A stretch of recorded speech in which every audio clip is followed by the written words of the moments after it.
on your feet.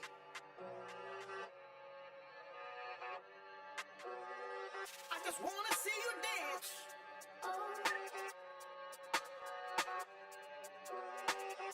Work your body to that beat.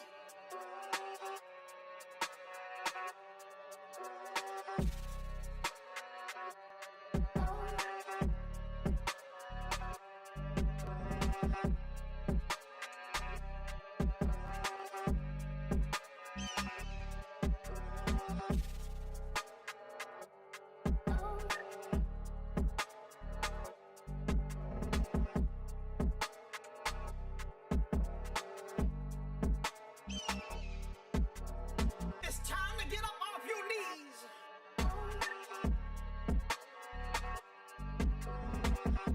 And get up on your feet.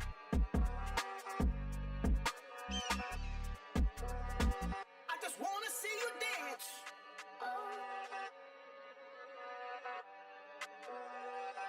Work your body to that beat.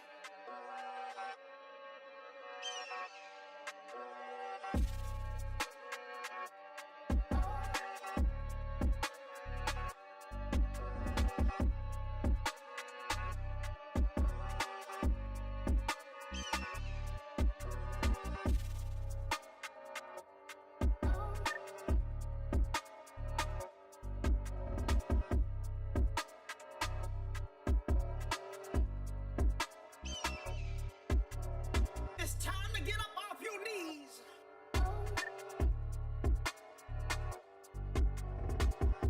And get up on your feet.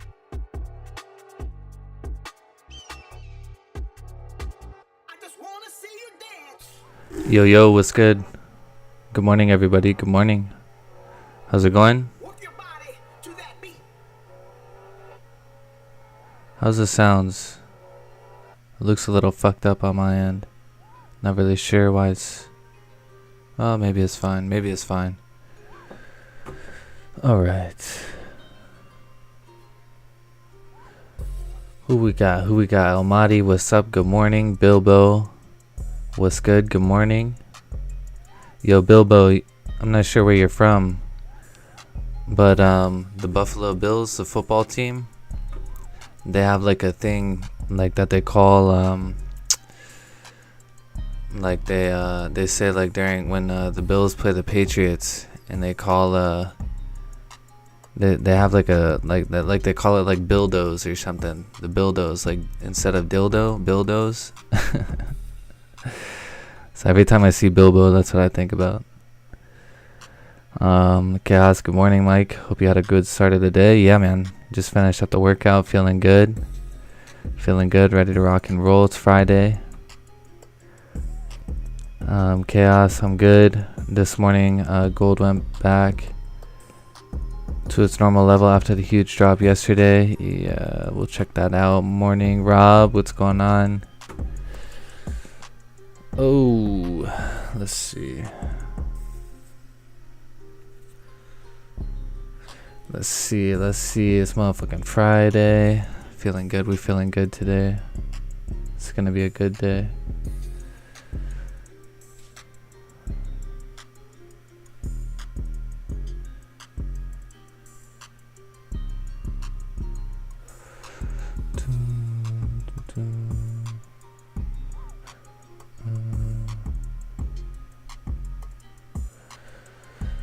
See what we got going on.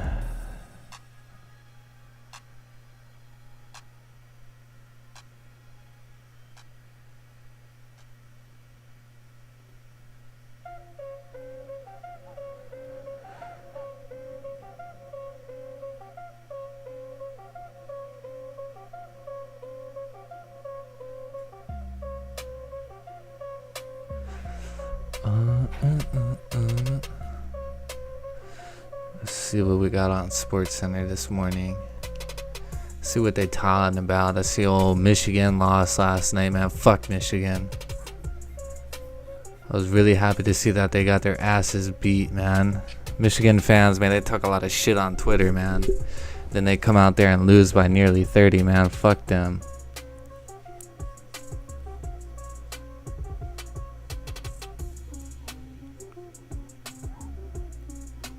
I was dying when I saw that this morning to friggin' Arizona State. Oh man. Chaos, I promised to myself that I won't do any cowboy moves today, that I'll wait for anything really trustworthy to enter the trade. That's what the fuck I'm talking about, man. That's what the fuck I'm talking about. You know what? I'm gonna pin this. I'm gonna pin this, Chaos, so you don't forget it. It's gonna remain at the top of the chat here. And you're not gonna forget this. Now, one thing that I always had to tell myself is, hey, the market's gonna be here in the next 30 minutes. The market's gonna be here in the next hour. The market's gonna be here in the next 4 hours. You know, no need to rush into anything. I got plenty of time to wait for something to happen. To wait for something to happen until, you know, I want to make my move, you know? So, yeah. Gotta be patient. Gotta be patient.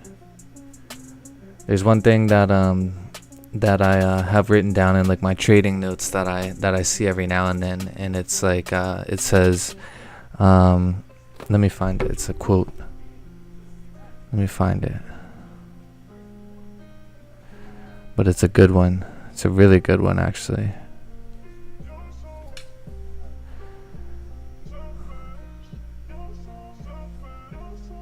If you cannot suffer the pain of patience, you will suffer the pain of losses.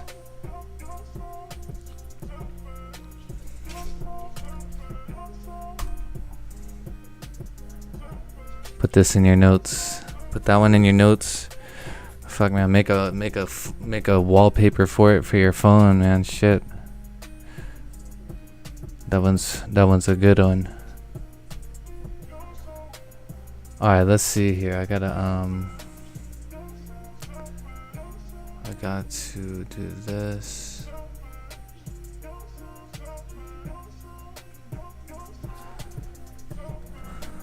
I got to get the chaos started in the Zoom.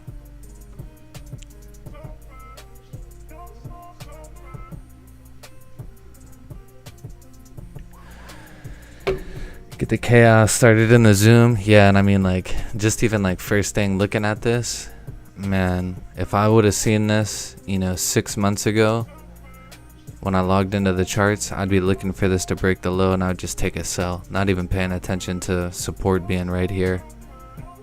I'd be like, oh shit, market's giving me something I need to execute right now.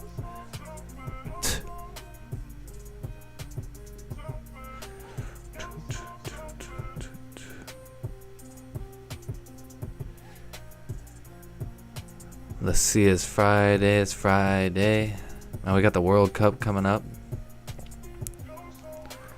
You guys been hearing about the shit going on in Qatar? It's pretty crazy, honestly. I don't know if you heard about any of the things with the World Cup. Raj, what's good, homie? Now you probably smoked the markets overnight.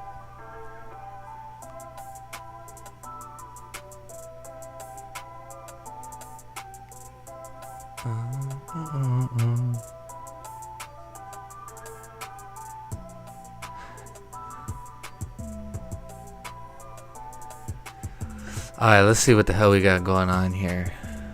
The fake fans of fill up stadiums. Yeah, dude, I seen they were talking about it on Pat McAfee's show yesterday and I think the day before, but they had like a clip of like a reporter like just doing an interview. He was like a Dutch reporter or something, and like Qatar like officials just rolled up on him, like took the camera and were like, get the fuck out of here.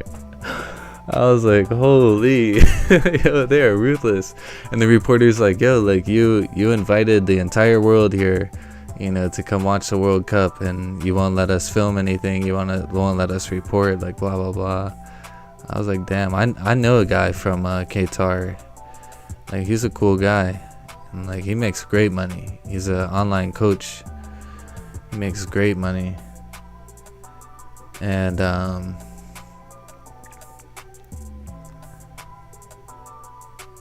yeah, I was looking at this last night, but that dude I know in Qatar, he makes great money, you know. I was like, man, I didn't realize Qatar was a goddamn third world country over there, the way the government acts. That shit is crazy. Raj says gold's moving nice. Yeah, I was looking at this, what I marked up last night during Asian session. Raj, I've been trying to mark up Asian session again, see if I can identify things that would play out. But so I marked this up. I was gonna execute on it. It was funny. And then I was like, nah, you know, it's Asian session. I don't really feel comfortable with it. And I was like, you know what, I'm going to leave this on the chart. And when I wake up in the morning, I'm going to see what happened. This mofo just ranged, man. This thing is ranging like a piece of shit. Gold here. Let's break it down, though, since it is moving. So, oh, this is great. This is great, actually. So we have previous daily candle, mega bearish, nice wick. Current daily candle wicking up to make that top wick, to continue to drive down, continue bearish. So it looks good here for sells, just first impression. But if we look at this a little bit closer, we can see that this is a rejection zone right here. We can see that this is a rejection zone right here. So we might have to be a little cautious about this. And we'll probably just want to look for stronger confirmations on lower time frames here. But yeah, we can see rejections here, rejections here.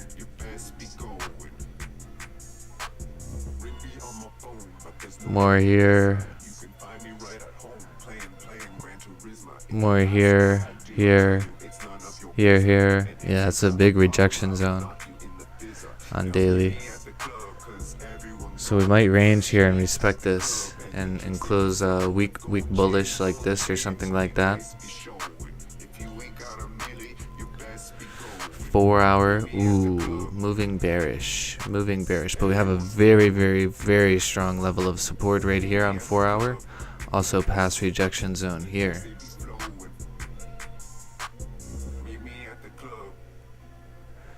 Yeah, a lot of touches in this zone.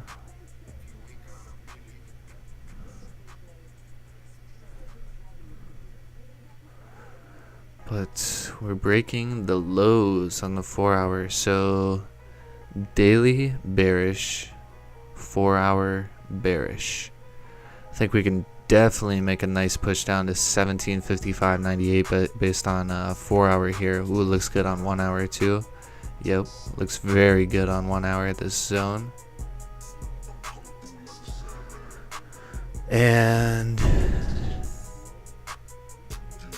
see if we have tradable ranges here on 30-minute. Not enough.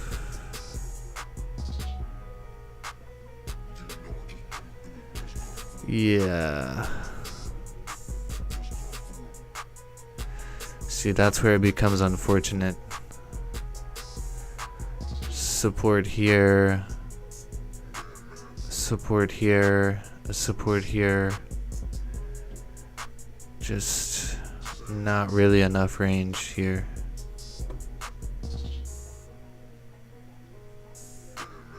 Not really enough range here. Dan, good morning, man. My workout was great. Started it off with some front squats. Then did some biceps. Did a nice little bicep superset. Did a nice little tricep superset. Then did some shoulders and shit. Actually, if you guys go to Twitter, if you go to my Twitter,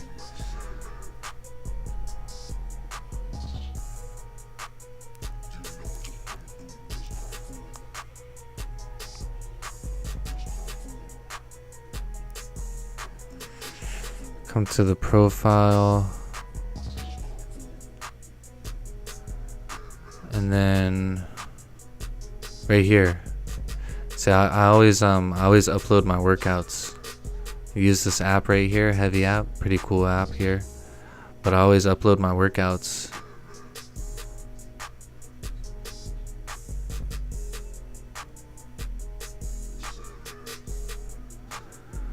So yeah, you can see what I did. This was like a little warm up. I did some front squats, failed on 365. For some reason I've been like not really moving front squats that well lately. Then this is the first superset I did.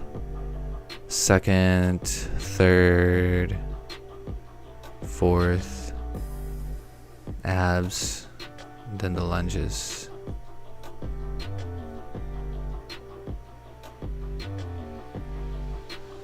But yeah, you can check that out. Alright, back to this analysis. Yes, unfortunately, due to the ranges here, you know, I'm really not going to be looking for sells on gold until we can break and close below 1755. Unfortunately.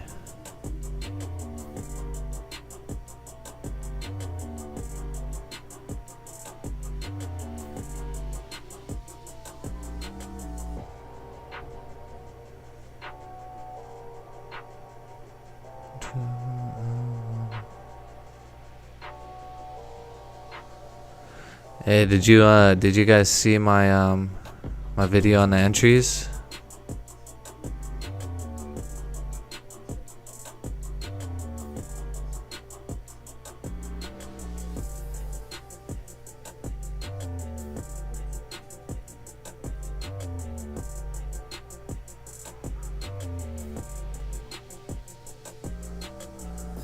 Depending on how candles form though, we could have like a new range created. So we can potentially see something like that happen.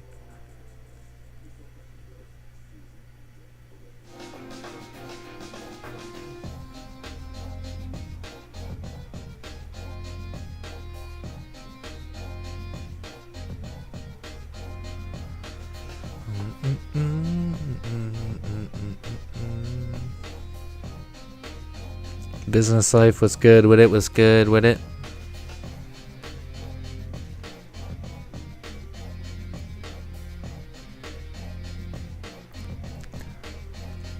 Yeah, so this is what I'm going to be looking for on gold here. This is poopy poop.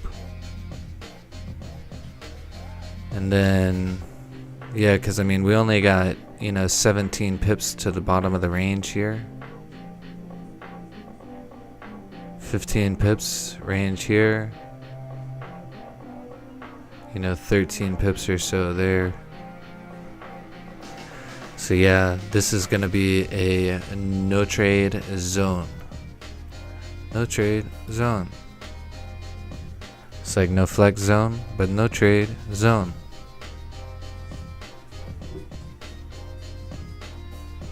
Yeah. That kind of sucks though, because this was kind of our target. 1755 was kind of our target based on 4 hour. We have a really strong level of support there.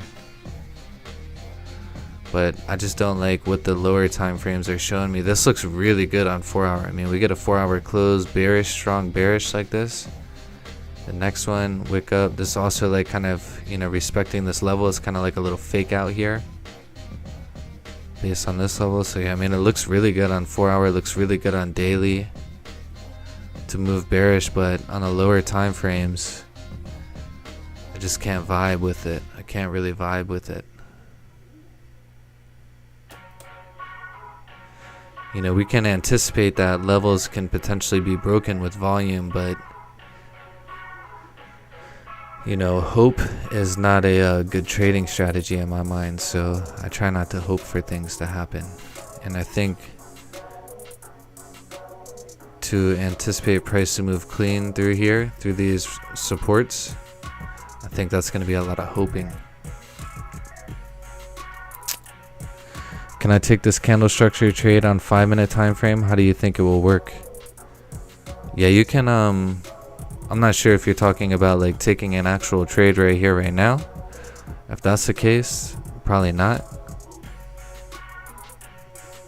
If you're gonna try and take anything off a 5-minute right now, you know, you can anticipate an MP special. We got price move down, Price is retracing, let it form a level of resistance, and then take the sells to retest the level of support that it's creating.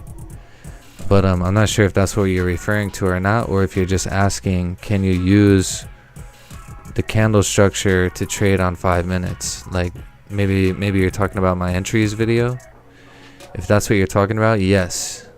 The candle structure is relative across all time frames.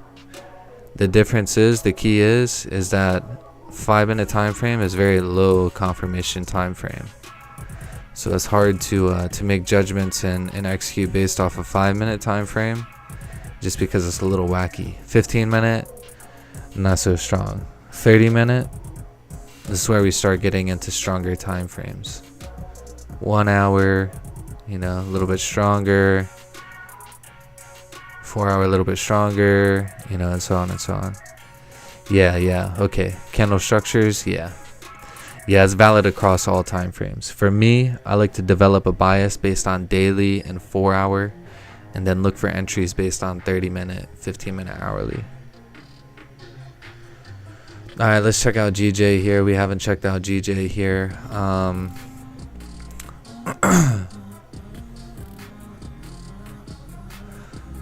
So for GJ here, you know, just first thoughts, you know, previous daily candle closed weak bullish, small top wick. We already broke it. We're rejecting pretty hard. We don't really have a bottom wick.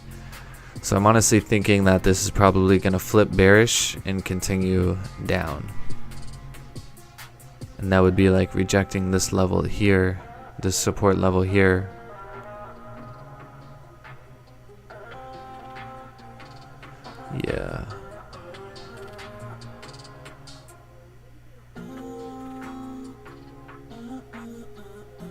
Yeah, I like that idea. So bearish on the daily, currently bearish on the 4 hour. We're rejecting a resistance here. So what we'll probably have to do is we'll probably have to wait for this 4 hour low to be broken to ensure that trade's going to be moving in our direction. And this is like a 4 hour level here too. So let's see what this looks like on lower time frames. Okay. Yeah, it looks pretty good on hourly. 30 minute looks pretty good here too. Probably not going to be enough range. We'll probably have to wait until it comes below here.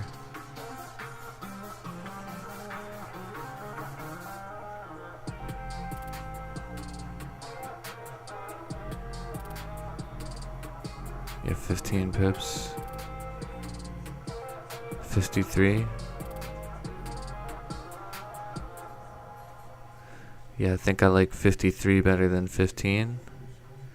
Seems like a better opportunity for me to catch a bag.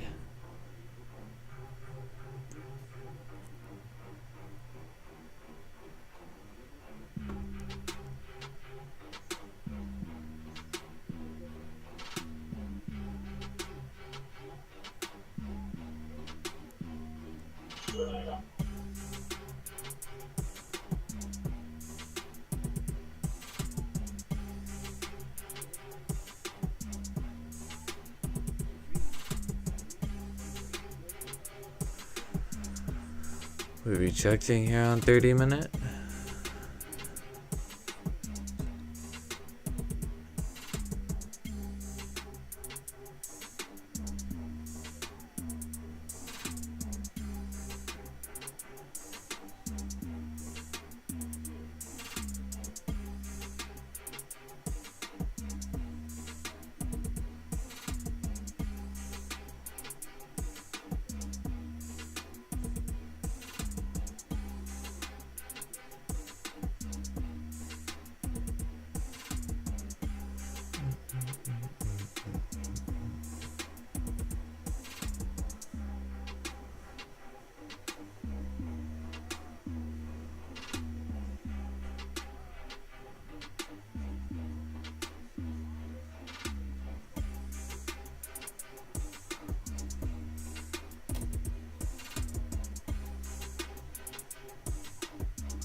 Yeah, we're gonna want some buys above here, I think. We stay above. I think we could probably move bullish to retest the highs.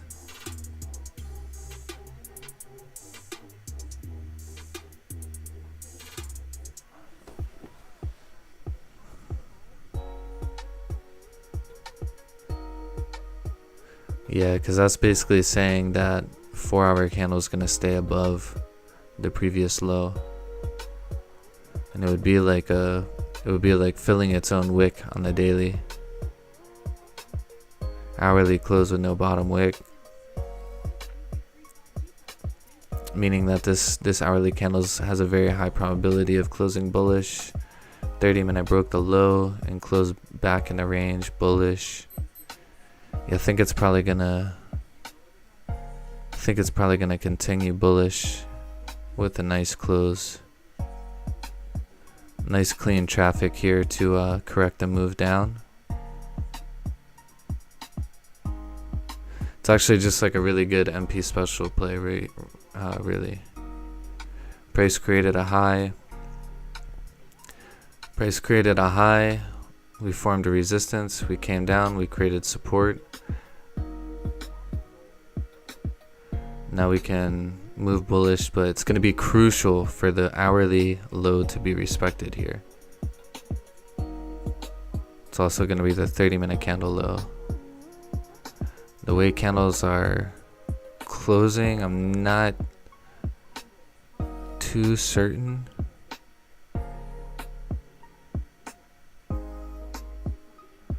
But I think it's going to be one of those things where if it breaks the high and respects the low, it'll be good. But what it's doing right now, I like to see a bottom wick first. Can't just break the high right here. If it just breaks the high right here,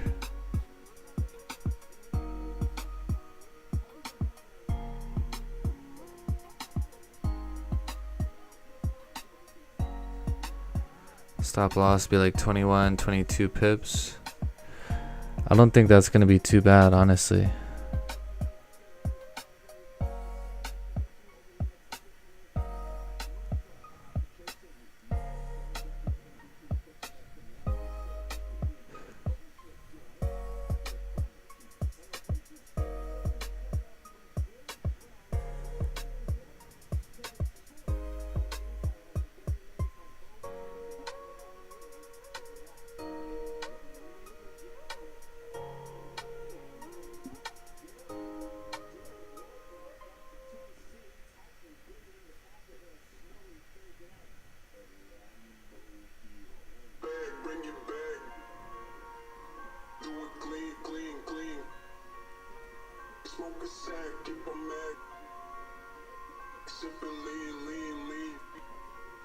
Fuck's going on?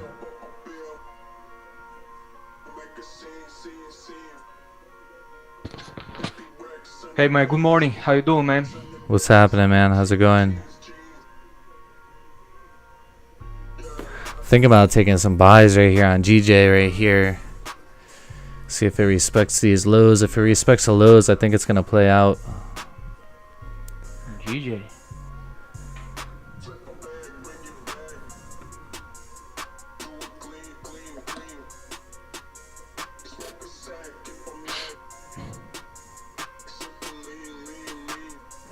Might be better to take it based on the hourly high breaking now. So maybe like even a maybe a dynamic risk entry. Yeah, I think that's what I'm gonna do. Let me see. Haven't done my analysis yet.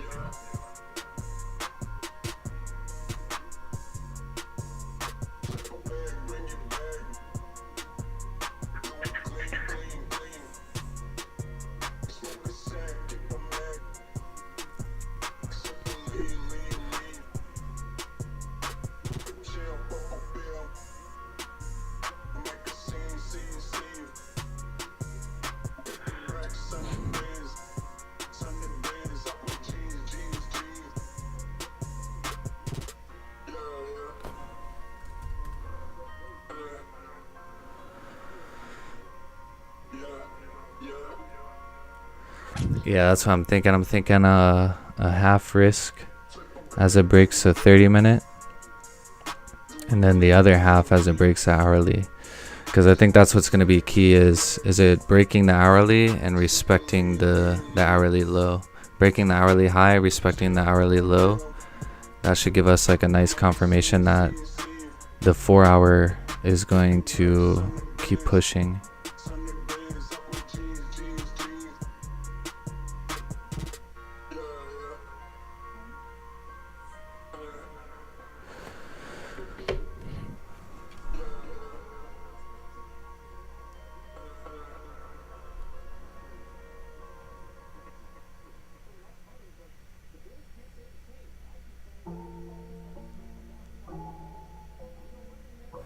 Let me look at 15-minute here. Yeah.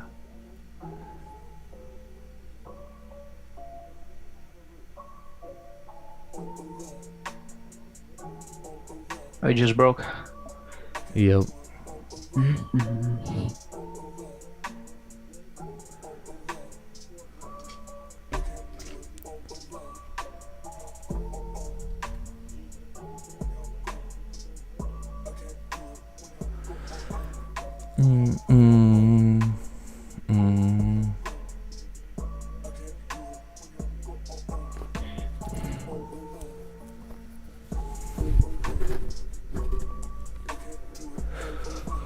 Yeah, I think that should be good. I took half as a 30-minute high was broken. I'm gonna take another half if the hourly breaks, but that way if it doesn't break the hourly and it does move in the direction of my stop loss, I only started the position with half risk anyways, so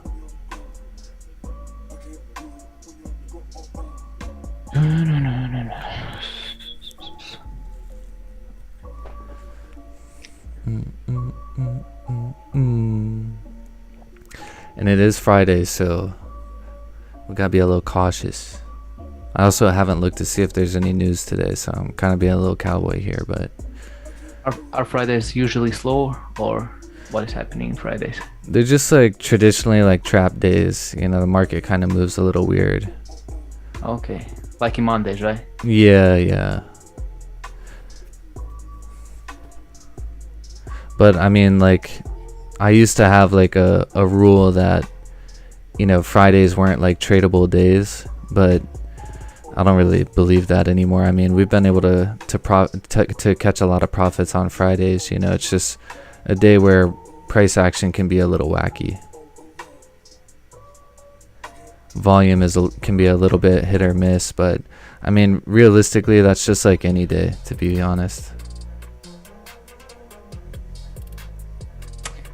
Pushing.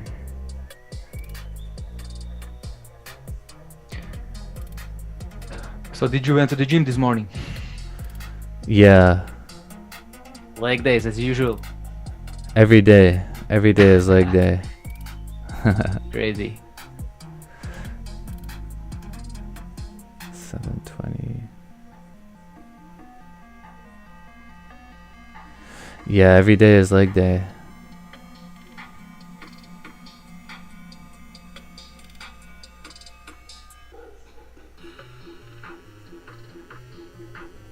Do you do like heavy squatting, or because I'm doing like legs twice a week or something, and every day it's really hard, man. Yeah. Yeah. Yeah, I'm doing heavy. So like today I did front squats. We got Sartaz. Today I did front squats. I started out with like 135 and then moved up to I topped out at 365 Nice. pounds, that is. But yeah, so basically what I do is I do hold on one second, sorry, let me get this punched in here. You're right. But yeah, so basically what I do is I do 6 sets. The first 3 sets are are reps of 3, and then the last 3 sets are reps of 1. Okay. So not a lot of volume, just really high weight, heavy weight, low reps. But I also do like a quarter mile of lunges every day too. Yeah. So that's like kind of what compensates like the other side of the legs, you know, getting all the little muscles built up. How often do you do the cardio? Every day. Every day. But that's just the cardio is just a half mile of lunges. Okay. Still it's cardio, so it's good. Half mile to a quarter mile, depends on how I'm feeling.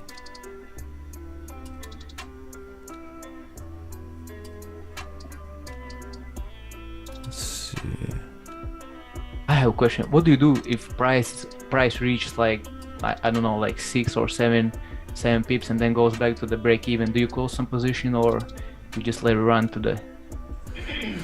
It's all kind of situational, honestly. Like I used to do things like that a lot.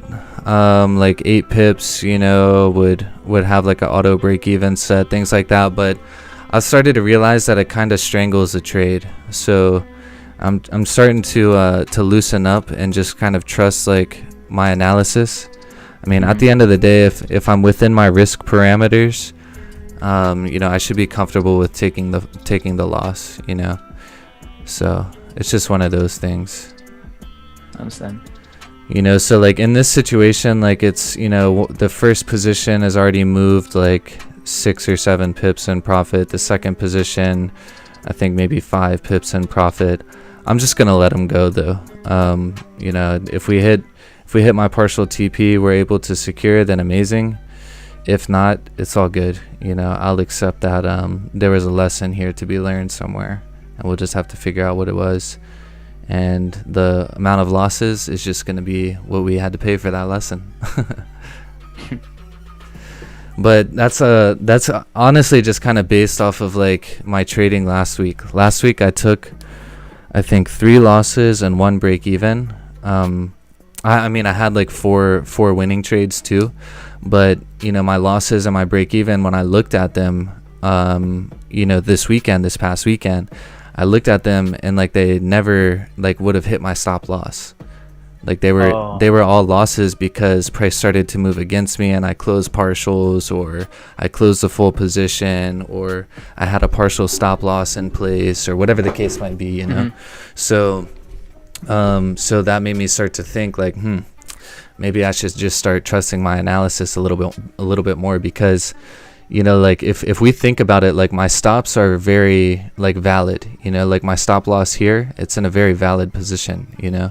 Like if we start breaking the lows here, then of course our trade's invalid, you know.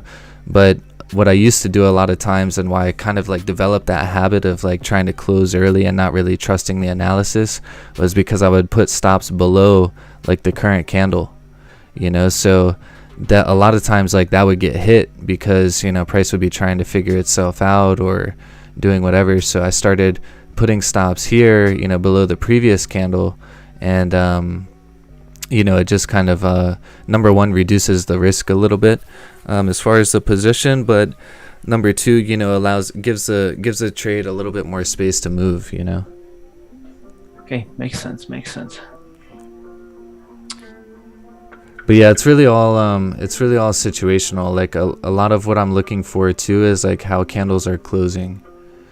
So, you know, if this candle, you know, this 15-minute candle closes strong, you know, strong bullish like it currently is, then, you know, we should be good for the next one to wick down and then go back up, break the high, and continue pushing. But if it closes weak bullish, then that, you know, reduces the chances. So maybe I want to reduce some risk, you know, things like that. So it's all kind of situational. Okay, I understand.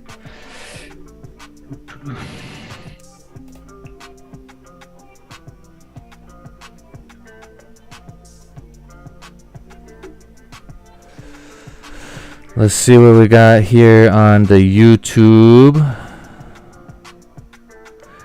Bro, give me an idea to win the funded account challenge.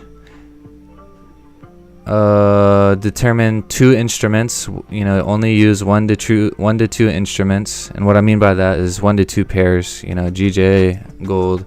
You know, just trade 1 to 2 instruments. Take 1 trade per day. Only trade 1 setup per day. And then only risk 1% of your account per day, and you should be fine. It's really not rocket science. We just have to simplify. Simplify our thinking. FUFS, I'm in GJ. Awesome. Me too. Hopefully it plays out. Although hope is not a good trading strategy, so we're going to have to watch price action here and see if it's going to play out.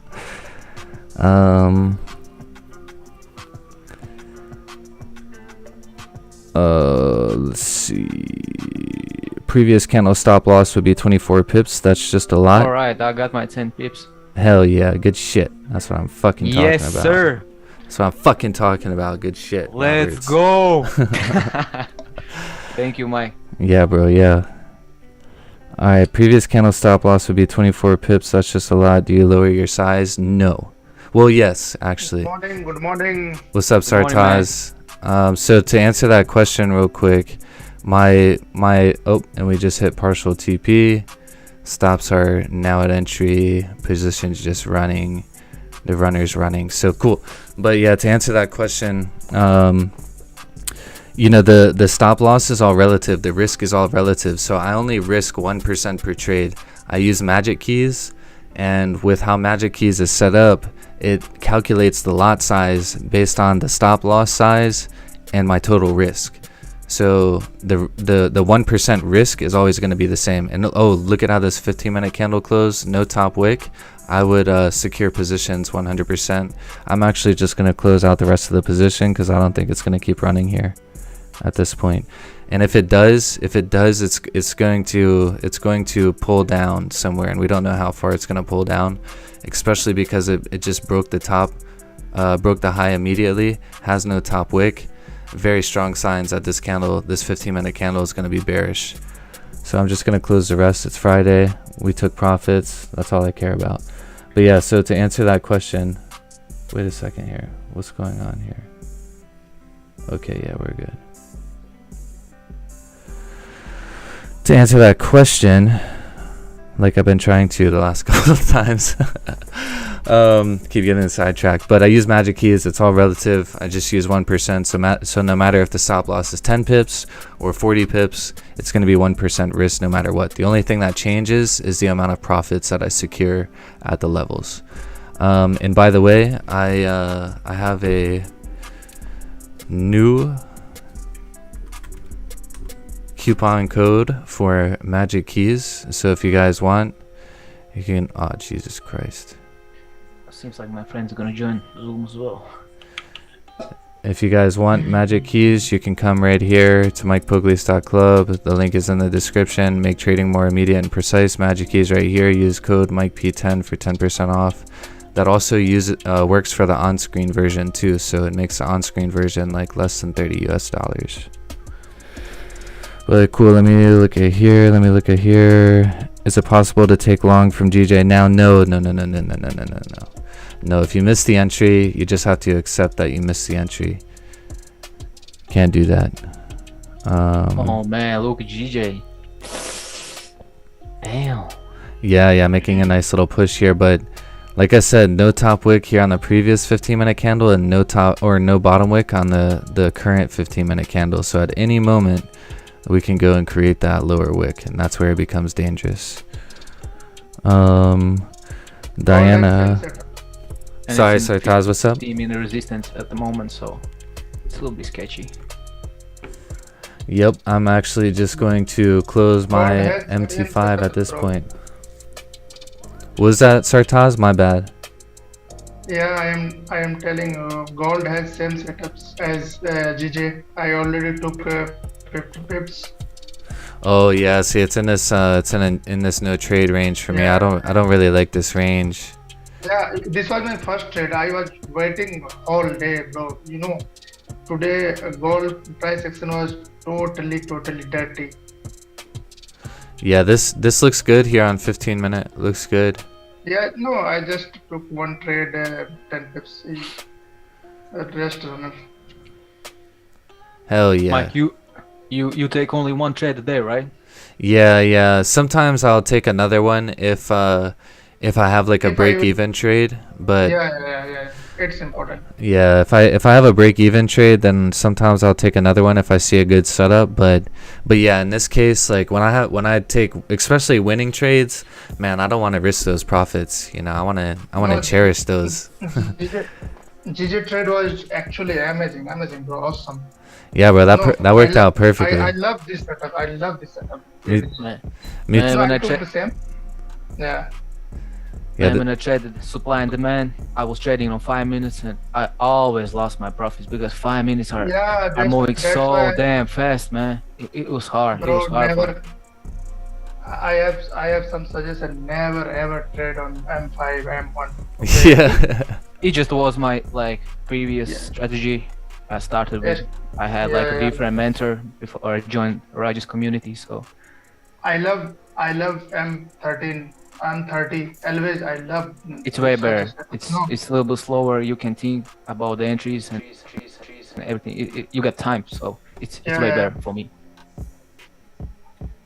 No, as a GJ setup, you maybe took the trade. This was good setup, bro. Without risky trade. I love this trade. Whole week I did same trade as you took at a time. I just holiday I find these types of setups.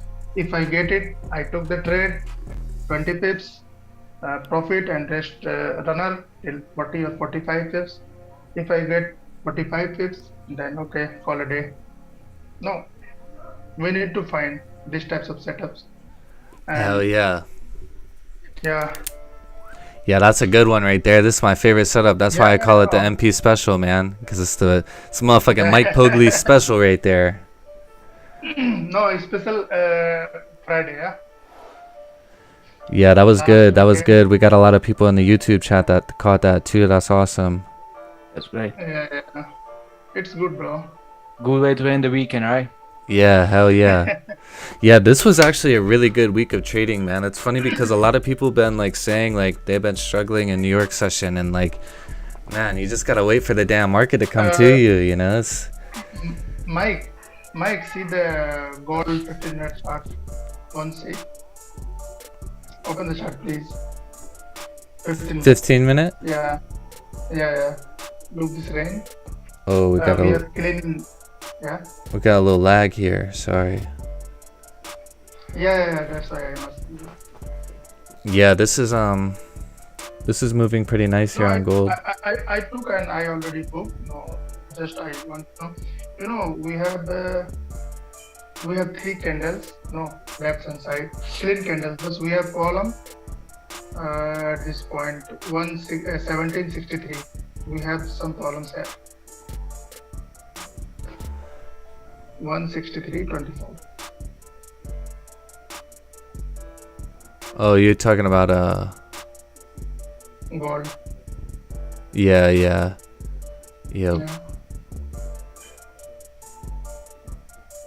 I think daily bias is bearish on gold. Yeah, I agree. This this previous daily candle strong bearish, current one is making like the wick up. I think it can continue driving down. Yeah, maybe. Yeah. I was looking at this. The only thing with that though is this is a very strong level of support here. Very strong level of support. But yeah, I just didn't like the ranges here. Yesterday I told about GJ. No, I told it will come 165, 170, and maybe made some supports and again push up. Oh, really? When I was saw at late night on GJ, it looks like damn, it can push up, continue. Yeah, GJ's moving nice today. Yeah, yesterday candle closed very well. No weak candle closed daily on my chart.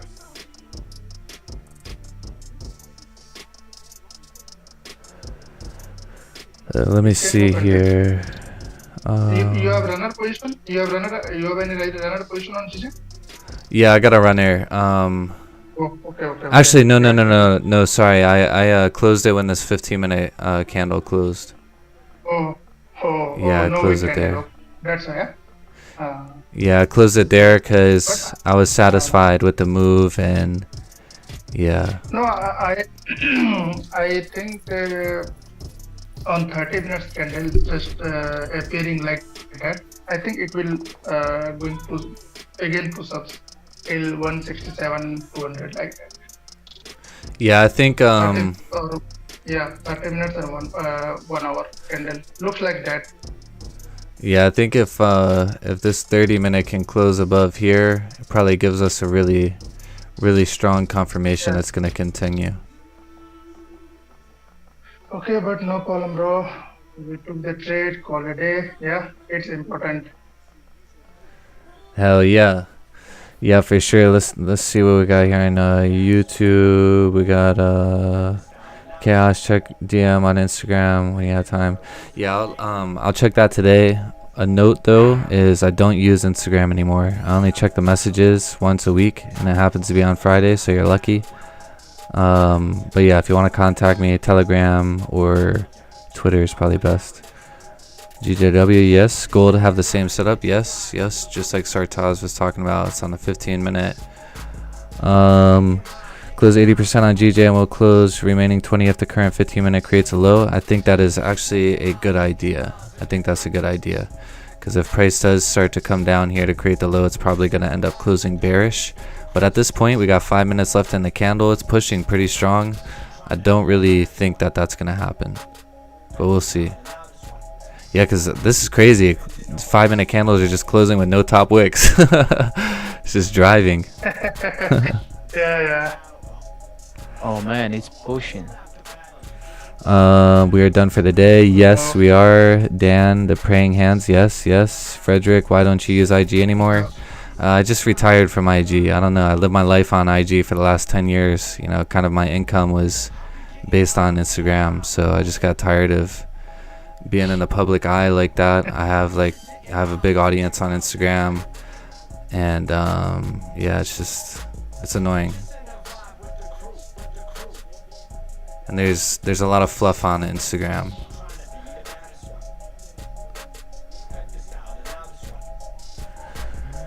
But yeah, people on YouTube, give a like on the stream for me. If you're new to the stream, subscribe. And people in the Zoom chat, please give a like on the stream too. That would be awesome on the YouTube stream. I'll drop the link in here to make it easier. Okay, of course. Need to like this stream. I like your stream daily. Yeah, thank you, man. Thank you. On YouTube, because I know, bro, it's very important for you. Yeah, thank you, man. Yeah, I'm probably gonna look to get a new like desktop setup. I'm gonna try and find some like Black Friday deals.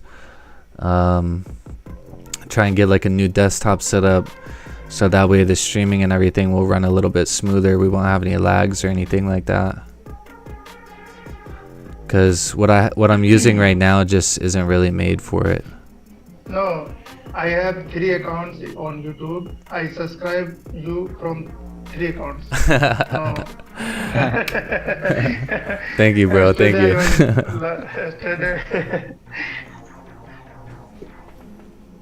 No problem, bro. You know what? It will be increased. Subscriber will be increased day by day. Okay. Yeah, it's been growing every day. Yeah. Every day. Of course. You know. No. How much time you started live stream? I just started. I think I started doing it in like September. Oh, okay. Then good result, bro.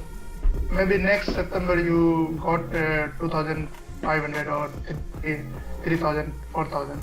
Oh, okay. Yeah. I think it'll be pretty good. I'm gaining like 260 subscribers a month right now. Okay, that's nice. Not bad. No, when we will took trade on the screen, then subscriber will come day by day. Oh yeah, absolutely. Absolutely. Yeah. And we will advertise drop on Twitter. They will come.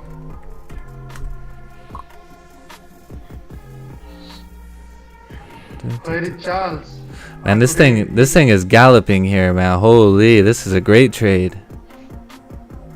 Yeah, Crazy. yeah. It was a great trade. Hey, we have Fred right here, secured 25 pips, highest this week. Let's go, Fred. Good shit, man. 25 pips. Wow. Good shit. Yeah, this thing is really galloping here, man. This was a good ass trade. And we used the dynamic risk entry on here. That was good too. I like that. That made me feel real good about executing here. No, I always find these types of setups for trade. Today, man, I sit whole day, but I did not get anything because I have no setup on GJ on gold. Sartas, do you trade London as well? No, bro, no. Today, I already told you, I don't trade. I don't get any setup. That's why. Because price action was very dirty, bro. Yeah, I see. That's I see. why. Yeah. Price was very dirty. And Very I choppy. know today. Yeah, today is Friday, so Friday maybe disaster. Yeah. That's 4 hours flipping bullish now. Sheesh. The rejection is crazy. Maybe it can fill the week of 4 hours. Yeah. Yeah, that would be like the daily filling its own wick too. Hourly pushing above. Because it has potential to go up, and second thing, bias is bullish, and third thing, we have sessions time. We have more volume. Yeah, this thing is galloping good. Holy. Damn. No problem. 1 hour candle looks just good.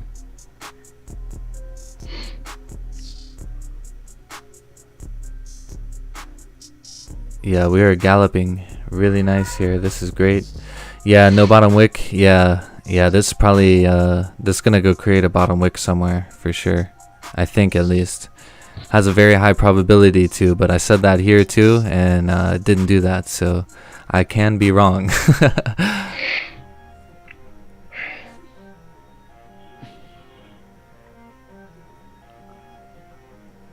Sartas, was it hard for you to learn the Russian? Because man, first time I'm seeing an Indian who speaks Russian. It's crazy. It's pretty hard language.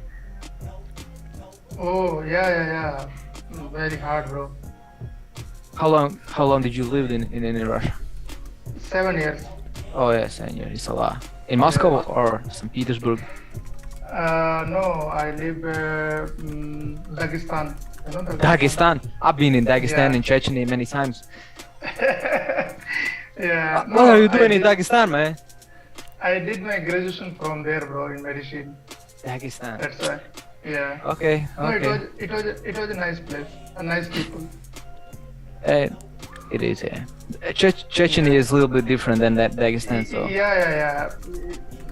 It nearby Dagestan. Yeah. No, people Yeah. are different, very different. yeah. They are totally crazy, bro. Crazy, man. Who Chechens? Chechens, yeah. They're pretty crazy, yeah. And Dagestan have three types of what Muslims religion, no? Yeah. Lesbiansky, Muslims. Lesbiansky, Yeah. That's true. That's crazy. Are you still living in Russia, or you are back in your country? Yeah, no, yeah, I back in my country before one day starting of war, Russia Ukraine. Okay. Yeah.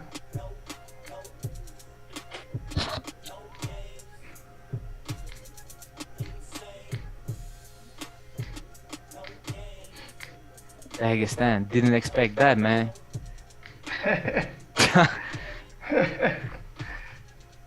No, but you know, Europeans there mostly is, are scared to go to Dagestan. And you just were just like living there, so yeah, no, there is people like, no, good sense, no, good behaviors.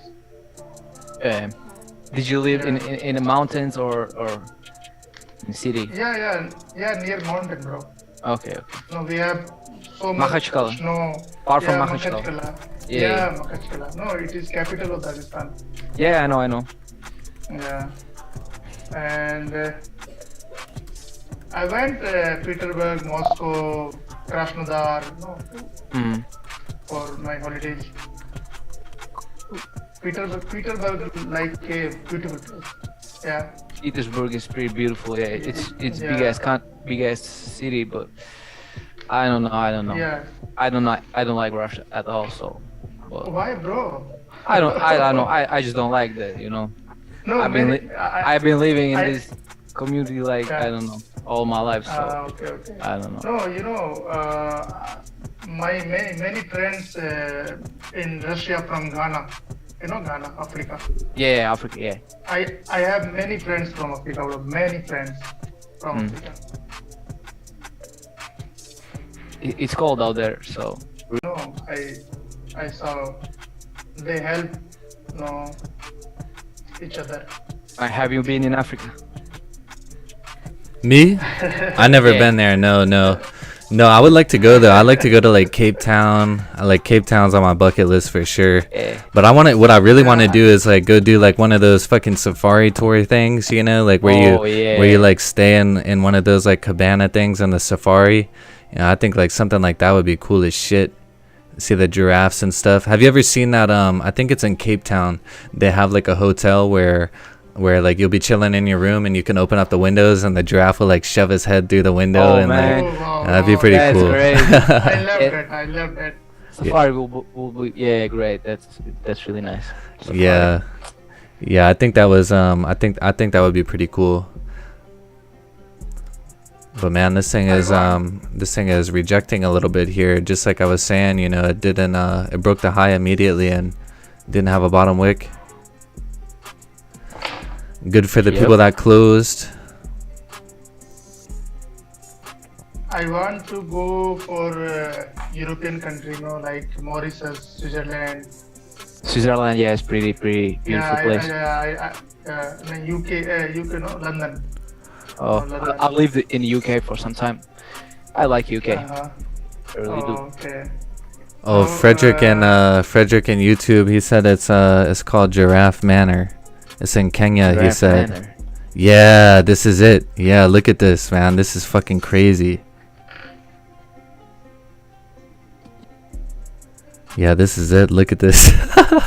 Wow, that's Just wait. Oh my god. Giraffe Manor. Is it in Tanzania or Kenya. Uh, Langata, Kenya.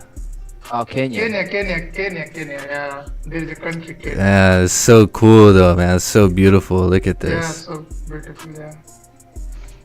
Yeah, it looks so good. I love giraffes. I got a little giraffe statue right here. I actually got a big ass one tattooed on my arm too. It's part of my sleeve. But it's funny. Like my stepmom, she got me this.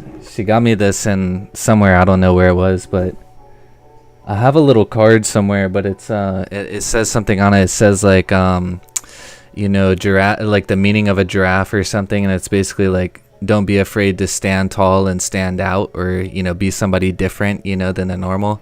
And like she got me that when I was like 15, before I like ever got into business or, you know, trading or any of this shit, you know. And it's like, so it's kind of funny, like it's like, you know, she knew, you know. like no, this guy's gonna be somebody different. He's not gonna do the normal thing, you know. But it's kind of funny. But yeah, that thing's crazy, man. I gotta make this happen right here. I wonder how much this is.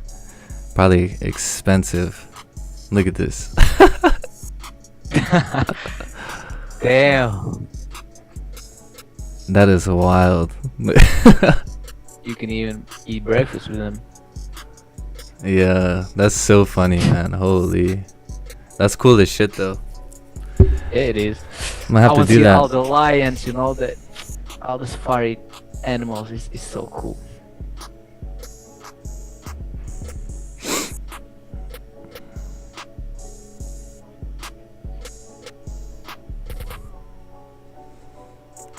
Eddie Coco, new subscriber. Thank you so much, man. Welcome. Glad you found the stream. Welcome.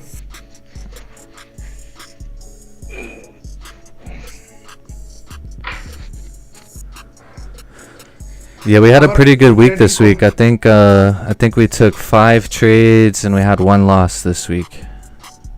Oh, nice, Good week. nice, nice. Good week. But Yeah. sorry if you were, you were just talking to me. I think I just. Oh, what you doing in Sorry, here? I was Good morning. actually done trading for the week. Most likely, I technically could start a new account. Like, I think there's one without a time thing, so I actually may start it, but I probably won't start till 8 or 9:30. Got you. Yeah, you talking about like starting a new funded account? Yeah, I'm almost done. It was like the ones that I'm reviewing and getting there, I guess. I still have about 3 left to do, but I only do one at a time, so I'm debating if I should just take a break or not. And I'm Yeah. already done with the fund for the week. For the fund, I don't take as many trades as I used to, and I just look for intraday position, 1 or 2 on gold. So I already met my target for the week, so... I'm Hell just yeah. gonna- Secure I that. may peek at it, but I'm likely done. Yeah, I hear you. That's With nice. That's nice. It's not bad. I love it here. Yeah, not bad. Hell yeah. Love Which one? trading. Which one are you using right now? Which company? Well, the one I just finished was top tier, but that is the only one that I'm actually probably gonna keep. I may do the other ones and just do like a trade, like once a month or something, to take a withdrawal. But that was the only one that I wanted to keep for indices because it's one of the main ones that has better leverage. Hmm. But I don't really I can't really trade more than 2 accounts. You know what I mean? And it only Yeah. works because I do gold only, and then indices like doing different times. It works fine. So, and I'm not like, I know a lot of people do the copier things. I don't really trust them. I've been in this long enough to know all the difficulties and all the hassles and things. And I've also seen, obviously, like if you have an issue with one account, it affects all of them. It's like it's a double-edged sword. It has pros and cons, right? So Yeah. I just prefer not to. Yeah. Yeah, 100%. No, I understand. No, I mean, I know a lot of people that do that, but yeah, you're putting your trust in like software and stuff like that. Like it's Yeah, there's so many glitches, Yeah. delays. If it's different brokers and different different prices, different spreads, different execution. There's so many factors that lead to different profitability. It's Yeah. just a big headache. I've always told people, I'm like, if you want to do stuff like multiple accounts that people benefit, just do a PAM. But of course, obviously, copiers are typically more so for personal use. Mhm. But I mean, people will use them too to like copy accounts and try to trade for other people. I'm like, look, just do a PAM. Like, the broker handles the money. You don't have to deal with trusting people to pay you and all that junk. Yeah. PAMs are better for that, at least if you're trading other people's accounts. So Yeah, for sure. there's Yeah, that. it's kind of funny like how the prop firms have changed. Like when I first started trading, like people like shit on them so hard. They were like, this is the worst I mean, thing. absolutely. I You know, get the it. companies I don't mean, pay people out. Still have their little ego involved about like, oh, but it's not your money. It's like, but that's Yeah. the pro. It's like you're Yeah. not risking your capital. Yeah, 100%. Yeah, and not to mention like the way you get paid out is a lot better too because you're paid out as like a 1099 contractor, not a you don't have to pay capital gains tax. Exactly. You know, There's so. definitely pros to it. Hell yeah. And so people saying that, it's like, if y'all want to be mad that y'all feel like we don't have our own funds, it's like, okay, well. Well, I think what it comes down if to is someone it's has, the ones like, that can't. Mil to mil allocation, and they have 2 to 3 accounts, and they're making 80% on those. You know what I mean? It's like they doing something right. It's like, it's okay, whatever. Honestly, I think what it is, like the people that are like really against them, they just can't pass the challenges, so that's why they're mad. Well, there's that. There's also brokers who don't have it aren't going to support it because they're losing clients. I mean, they True. should still stay solid though, because eventually the goal obviously is for most people to have their own capital and to trade that, but make 100%. But ultimately, there is again a benefit to basically not risking your capital ever. Yeah. You know what I mean? So. Yeah, I mean, look at FCX. Better. I mean, originally the first firms that were doing were only paying out 40-50%, and so it became more and more competitive, and just all that stuff. Yeah, I mean, So, look at FCX. I mean, the same thing could happen with any of our brokers. So that's what I'm saying. That's one thing you can dodge. Brokers. Yeah, it's the same thing. So yep. It's like, yeah, there's all those factors, and if you have your refund, the only capital that you risked is already secured. You know what I mean? So there's really no loss. I mean, obviously, if a payout doesn't happen, there is that little bit of wasted time or whatnot, but ultimately, you still don't risk your capital. So it is what it is. Have you had any problems like that? Any payout problems? The only time ever wasn't with me, it was with my students, but it was with the one that closed. So it was what was it, funded, whatever. They all have the same 5 words in it, so I forget which one's which.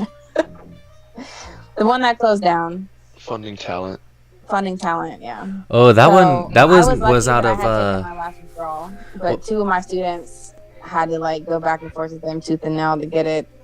And even then, I don't think that they ever got a full. I think they gave them back their fee, and then it was a back and forth for a month or 2. Damn, because Funding Talent, they were that was that one that was ran by it was ran by 2 women right out of Canada or something. Yeah, Forex. Yeah, it was that one chick. She actually opened a new one, so I've been telling people pay attention and don't do that.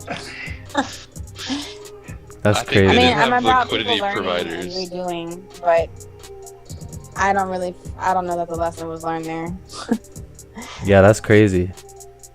So, because I feel like a smart person, not to throw shade on her, but okay, if I have a failed business that I have my face all over, even if I launch a new business, I'm not going to put my face back out there on it. Because people just by default are not going to flock to that. Or I guess she maybe feels like she's redeeming her reputation, but it's but now you have to be flawless. Now you're going to be tighter to be criticized. Just all that. It's I just don't think it was a smart business decision. Yeah, absolutely. If I was a business partner with her, I'd be okay, you can be in the back end, but I'm in the front end. Yeah. Yeah, we're not even gonna put your name on the LLC. You gotta be somewhere else. Yeah. I sent her a DM when she opened up her second one, and I was like, "What are you thinking?" And she was like, "I'm sorry if I inconvenienced you in the past." I was like, "It's not me. It's thousands of people." Well, the thing too is it was all done very quickly, and then on top of that, they kept turning down not turning down, but basically saying, no, these things aren't true. But people were literally seeing it fall apart, and then one day it's okay, it's true, we're out. It's okay, so we could have troubleshooted this better. Yeah, that looks bad too. A lot better. But yeah, I don't think they're using liquidity providers. I think it was in-house money, and then they and that's the thing too that people need to understand, that the funds do it in different ways, and you already know that just by ones that have actual live funds versus ones that don't. And I think it's okay if they don't. It just depends on how their money making model is, right? But obviously the funds that are only paying out based off people losing, it's going to have a point where you have a big payout. It's going to be a problem. So the ones that usually do well, they're going to be having copied accounts to the profitable accounts. They're going to have other ways where they're making money. And the ones that have the demo accounts, they typically have the profitable traders trading on massive accounts, multi-million-dollar accounts, and then they're only paying them out on the profit that they're making on their account size. So they're making enough profit from all that it works. Yeah, it's pretty wild how that stuff does work, with the liquidity providers and stuff like that, because it's honestly kind of a shitty way to do business. It's you're preying on people's downfall. It's why. Well, some of them are. That's my point, is that some of them do and some don't. So it depends on the structure, and that's what I'm going to tell people to look at when they consider the fund. The second point that I'm going to make, one thing I know that I'm going to mention in the reviews of the 10 firms that I'm doing, actually I think it's going to end up being 12, but 3 or 4 of them use the exact same broker. So it's really, if we're gonna be technical, it's pretty much the same, like prop firm. Yeah. Or, you know what I mean? It's basically the same. Like, so the only difference between those 3 or 4 that have the same broker is just going to be their difference of like price or rules and violations. But if you don't like that broker, and 4 people have that broker, which, if I'm being honest, I can't stay an 8 cap. Then that, unfortunately, that kind of puts them as a lower grade rank for me because the execution is not that great. The spreads tend to be higher, just all that stuff. Yeah. So Yeah, no, that's why least. that's why I like what you're doing there, because I feel like it's a lot of people are wondering these same things, you know, like they're wondering about all this information, and people ask me all the time, like, what's the best prop firm to use? I'm like, I have no idea, you know, but I remembered, like, when we first got connected, you told me that you were doing that, and I always remembered that, and like every time I'm like, I don't know, but watch this chick, like she's gonna release something eventually on all of them, you know, so hit her up. Yeah, unfortunately it takes time, but yeah. so what I do plan to do is like rate them by category. So like best pricing, best community service. I mean, not community service, customer service. You know, brokers, leverage, risk, just all that stuff, and rank it differently so that people can look for what they want versus what they don't want. Because like some of them, you know, the drawdown's different on a lot of them. Profit targets are different. The minimum days, the leverage. There's so many things to be considered. It really depends on. So if I categorize them based off that all together, then people will be able to see what appeals most to them and which broker has that, putting them all side by side. So it's unfortunately going to take some time, but I think that'll be very helpful for a lot of people. Yeah. So, we'll see how it Are goes. you gonna be reviewing? So I'm funded with the funded trader, but I'm Yes. doing a challenge with what's it called? They're all the same. Funded Trading Plus. Have you heard of them? You know what? I think that might be one of the ones I'm not doing. Hold on, I have the list saved. Give me 1 second. I had to save it because I damn forgot. So I mean, I know, but it's just like it's 10 of them, and like we already established, like 5 of them have the same name. yeah, they've been like awesome. Like, so I mean, their main thing is there's no time limit, so you can just have, you know, unlimited time, and that's the thing that Well, see, Surge is a did part that, of but their I'm not business crazy model about that Surge. like that's what like preys on beginner traders, you know, like the 30 days, like that's pretty tough to do 10% Absolutely. in 30 days. And which one is that? Funded You said- Trading Plus. Blind Trading Plus. Okay. Well, that's not on my list, but maybe I'll have you add on to what I'm doing. Yeah, that one is they're stirring it up. Like I'm in their Discord and everything, and it's same day payouts weekly. You know, no time limit. I mean, it's like EAs allowed everything. It's really cool. Just a one stage. Yeah. 10% So you're there's now funded. 3 that have. Okay, so that one, the Plus, Surge, and then my funded FX are the 3 that now have a 1 phase. I don't know if Surge has a time restriction or not. I know my funded doesn't, I believe. And that's the one that I'm probably about to start today because I'm like, well, I wasn't going to since I'm probably not going to trade next week. But I'm like, well, shoot, if they don't have a time restriction, then I may as well start it today. Yeah, And I've then been I'll for just like get back 2 to months. Just done like a whenever. trade a week.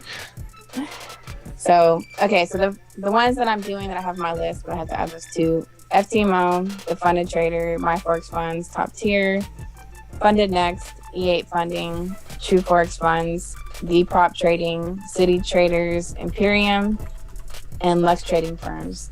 And then that was the 10 that I have listed already, but the 2 I'm adding to that is Surge.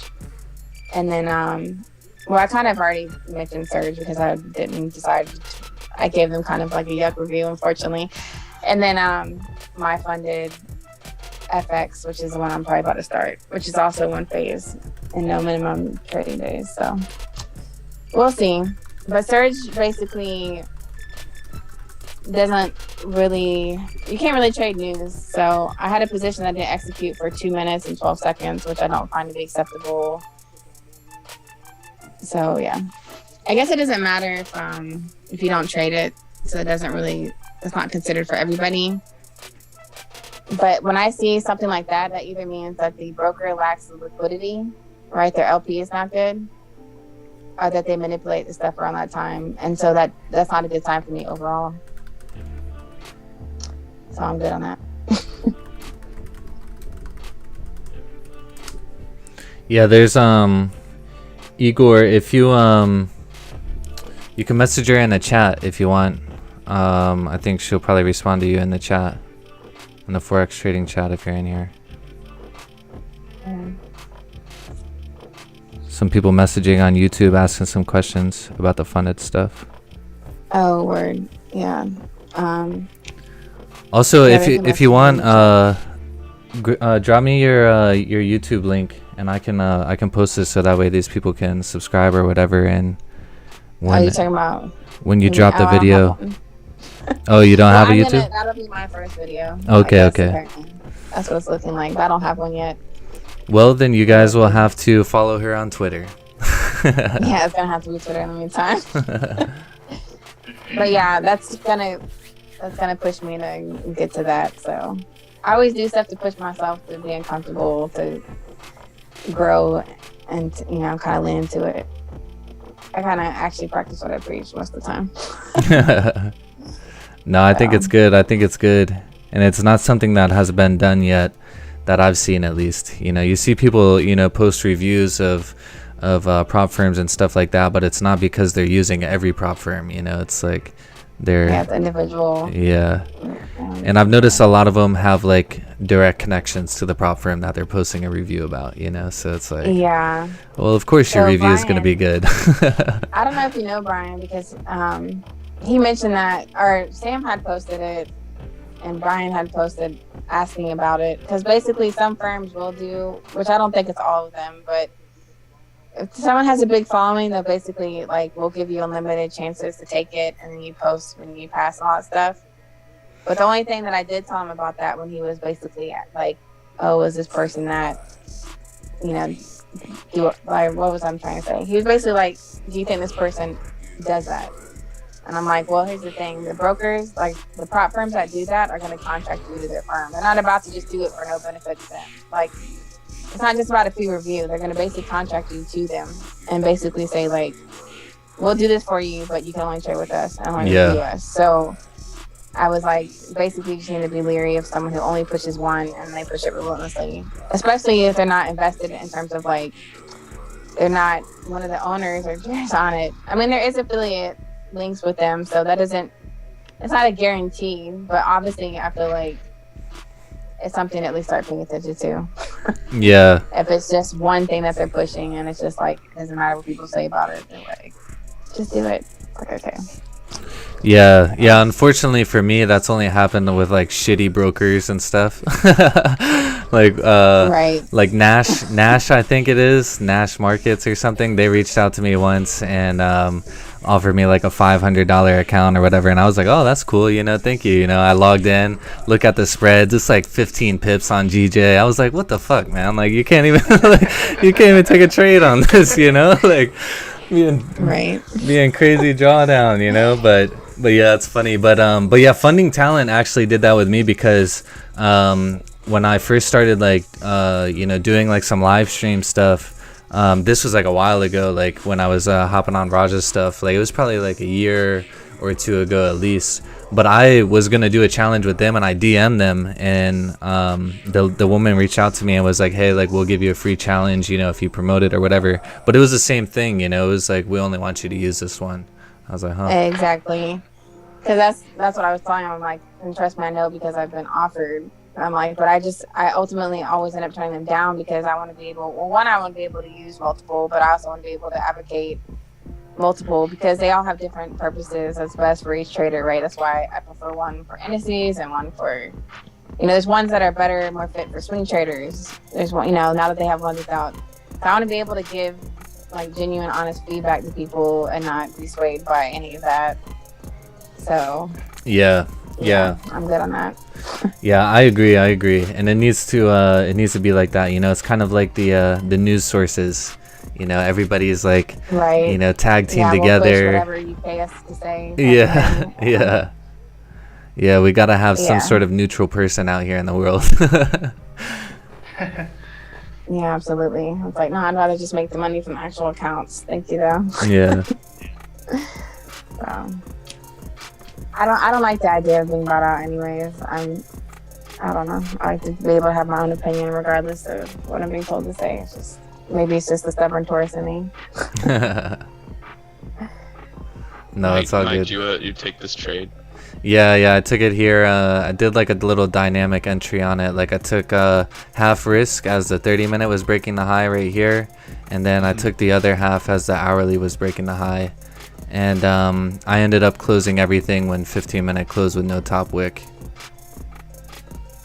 Nice. Yeah, I woke up a little late. My guy was snoozing here on a Friday. He was enjoying that sleep. I just got really high last night. Had the weed hangover this morning. Yeah. It's all good. So you usually start these at 6:30? Yeah, I'll do it at like 6:30, and then we'll run it till like 9:30 at least. Sometimes a little bit later if I'm still looking for a trade, because it's been weird like the last month or so. Like pre-New York Open's been a little bit choppy, but we've seen like some big ass moves happen with London close, you know, like 10 a.m. Eastern, 11:30. So Do you stay on through some news then too? Because usually once or twice a week at 8:30. yeah, So y'all watch that and kind of see what it look like. Yeah. I usually don't trade it, but some of the guys in here. Before, or do you will you close out if you already have a position, or just secure it? Nah, if I already have a position, I'll probably try and get out of it before news. But yeah, usually what I've been doing with news is I've been watching it happen and then trying to catch the retracement, the recovery. Yeah, or the continuation, whatever is gonna happen. Because like typically what I've seen is like Typically what I've seen is like, especially in New York session lately, it's been ranging a lot before news, and then when news comes, that's when we see the movements happen. Yeah, absolutely. It's definitely, I've studied news a lot. It's definitely what it does. Yeah. Even if it doesn't fake out before, it's still going to be a range. It's just a larger range. Yeah, absolutely. Yeah. But they do have times that they literally would just stop the market before. So it's one of two. I mean, it's that or the other. Yeah. They're either going to start to move it to try to lure people in beforehand, or they're going to just have it sit still and then just like bam. Yep. Pop it all out. Yeah. Yeah, we have like a little strategy for it that works pretty well on like CPI, NFP, things like that, but it like basically just let the 8 a.m. 30-minute candle close, and then when the 8:30 a.m. candle comes into play, you have buy stops above the 8 a.m. candle and sell stops below, and that's actually worked really well. So it's kind of funny. Because I've seen that go wrong a lot. Yeah, well, that's the thing, like to me it's just gambling, so I stopped doing it just because I'm like, I like to do things that are like, you can rely on it, like this is something that's going to happen, there's very high probabilities, like, whereas like that news strategy, to me, like I'd almost rather just go to the casino. Yeah, I have it a little bit down to science, but I don't do the double position thing. I actually do the bias and get in the trade and stuff like that. Yeah, that's good. Do you know Jeevan, Capital Hungry? Do you know him? I know of him. I don't want to say anything. Yeah, I already probably know. But yeah. Yeah, I mean, I followed him for a period of time, but yeah, he's kind of an asshole. He's kind of arrogant. I agree. Yeah, I mean, I can deal with the arrogant asshole, but disrespectful. Yeah. There's a difference between like just cocky and arrogant. I've seen that 1,000 times. I don't want to speak on it. But I'm familiar with you speaking on. Yeah, no, I totally understand. But yeah, his like fundamentals, like he's pretty spot on with news events. I gotta give him that. Like, absolutely. Personality, everything aside, he's pretty much a wizard when it comes to news. But that's why he's like that, and that's why it irritates me. But it is what it is. Yeah, I let people be who they are. But he offers their value in regards to fundamentals, so that's great for those who benefit from it. Yeah. Yep. Exactly. For sure. Exactly. But yeah, that's I'll check out his stuff every now and then, you know, when big news events are coming up, just to see what he's looking for. But yeah, he's been pretty good with doing like what you're talking about, you know, like just developing a bias based on it and catching it. I've been pretty impressed by it. But me, I don't know, I just like I can't pay attention to the news like that. Like it's too much for me. Like I'm honestly not that smart. You know, like things just are like super simple to me. Things I just try and keep things like super simple, and that's why, like, you know, the price action like scalping method like works really well. But that's kind of what I've determined is, like, you know, I have what works. I don't need to venture off into news and stuff like that. Like, it doesn't work for me, you know. It is what it is. If it works for other people, then awesome. Yeah, absolutely, for sure. I mean, I always give people the disclaimer that I've studied it for years on end, and I studied it like for 6 months straight before I even touched it live. And you know, with everything you do, it should be, you know, very intentional and studied and practiced. It should never be guess, hoping, and wishing, because that's gambling, and then that's casino. So yep, 100%. Yeah, as I always say, hope is not a trading strategy. Definitely not a profitable one. No, you're hope your ass to a damn funding a new account is what you're gonna do. Yeah, that's not the look. That should only be like the first week or two while you're learning. But even then, still be practical.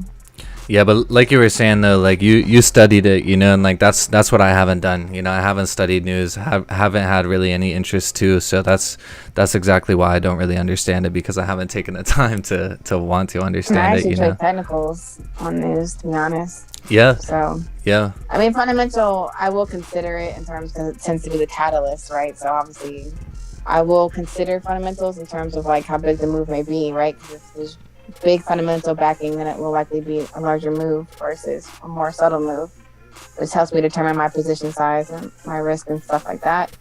But pretty much taking it in terms of my direction of trade is going to be based off technicals. Yeah, that's good. That's good. Looking at price action. Fun stuff.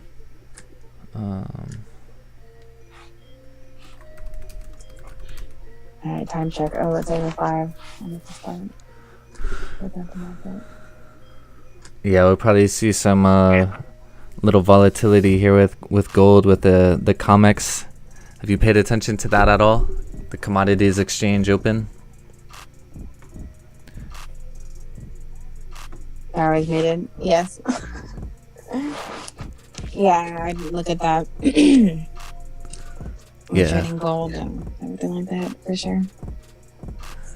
Yeah, there's something that Raja talks about that I've seen happen quite a bit, is like whatever direction the 8:15 5-minute candle closes, the 8:20 5-minute candle will push in that direction. It's pretty wild. But I've like watched it like the past couple of days, or the past couple of weeks, and it's been pretty consistent. I'm like, huh, that's interesting. But to me, it's like another one of those gambling things. It just doesn't make any sense. What's up, Sartaz?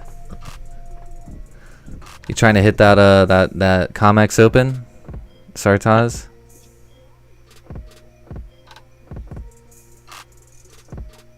Oh, he left us. He doesn't like us anymore. Mysterious man. All right, Mike, I have to go. Thank you for the stream. See Adios, you man. Monday. Yes, Have a sir. nice Yeah, weekend, see man. you Monday. Thank you, man. Have a good weekend. We'll see you. Okay. You too, man. Bye. Yeah, a lot of people are gone today. A lot of people on vacation, 24K, and then Harith is busy as well. Oh, that's right. 24 gone.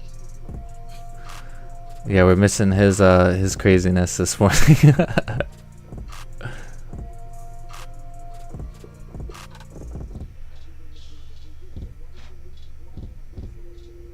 Matter of fact, let me join you real quick. Hey, there you go. How's it over there today? It's pretty cold here this morning.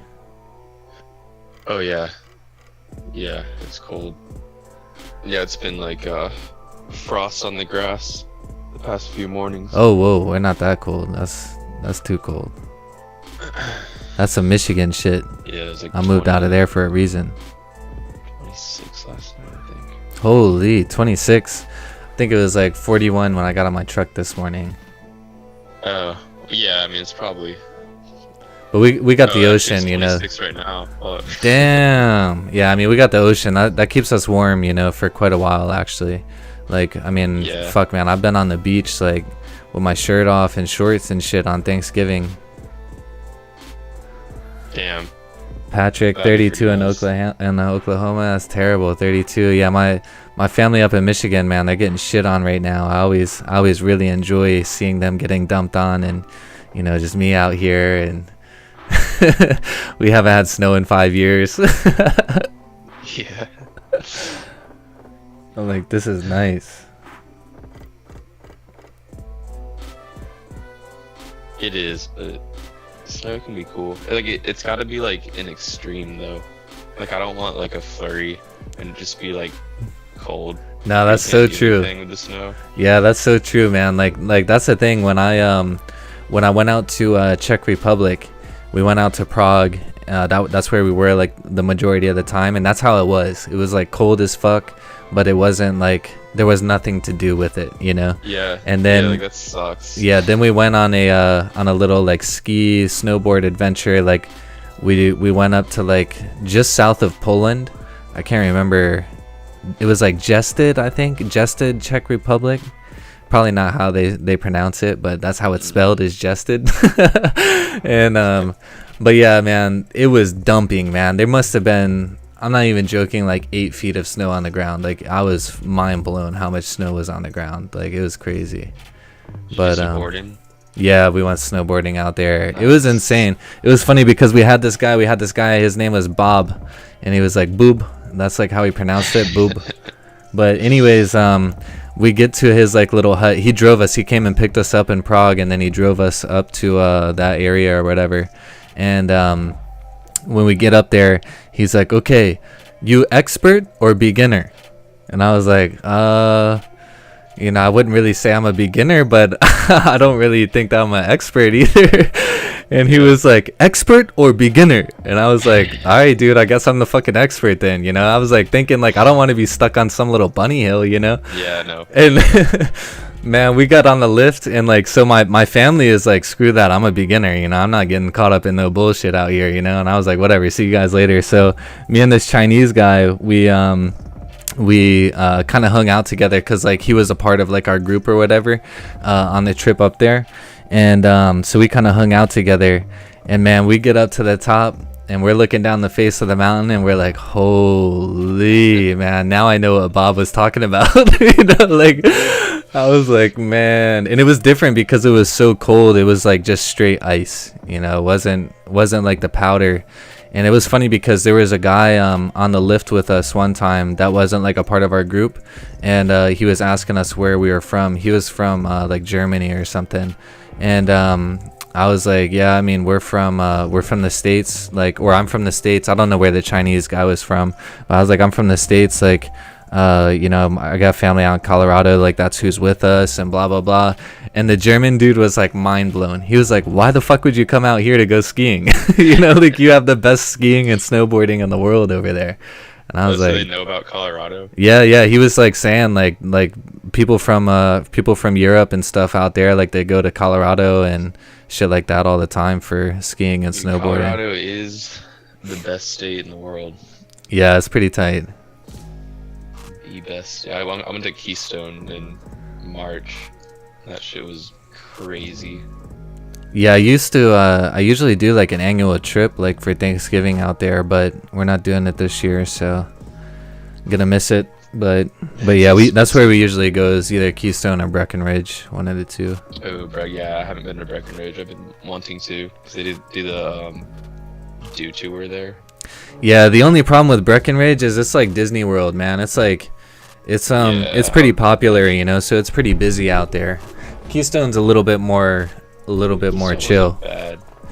Yeah, the problem with Breckenridge was like when they had the COVID shit going on, they were limiting the mountain, you know, so like you had to like reserve spots during the day to go, and like you could only do like an afternoon or morning session. You couldn't do a full day. Like it was pretty ridiculous.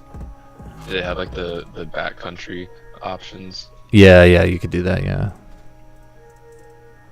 So I want to do like take a snowmobile and just go out somewhere. Yeah, that's pretty cool. I got my cousin lives out in Washington. He's like pretty close to Whistler, Canada.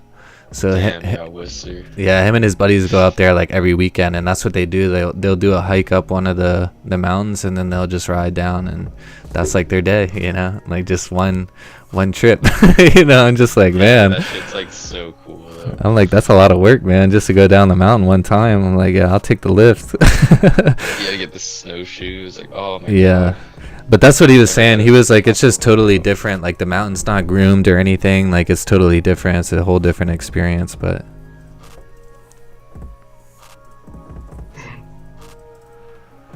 yeah, we really got nothing going on here now. We had GJ retrace hard as fuck, and it's kind of like in a little range at this point. Yeah, I'm ready. I remember last year, I think it might have been dead like this during this time too. But I do remember like maybe late November or like early December, it was like huge moves. I think it was like early to mid December, honestly. On the charts here, you talking about? Yeah, like last Yeah. year. Because I remember being scared to trade December, so I stopped at like the 10th or something just to be sure. I didn't like get any volatile stuff for Christmas, but it was just like really good moves. Yeah, I could just be misremembering.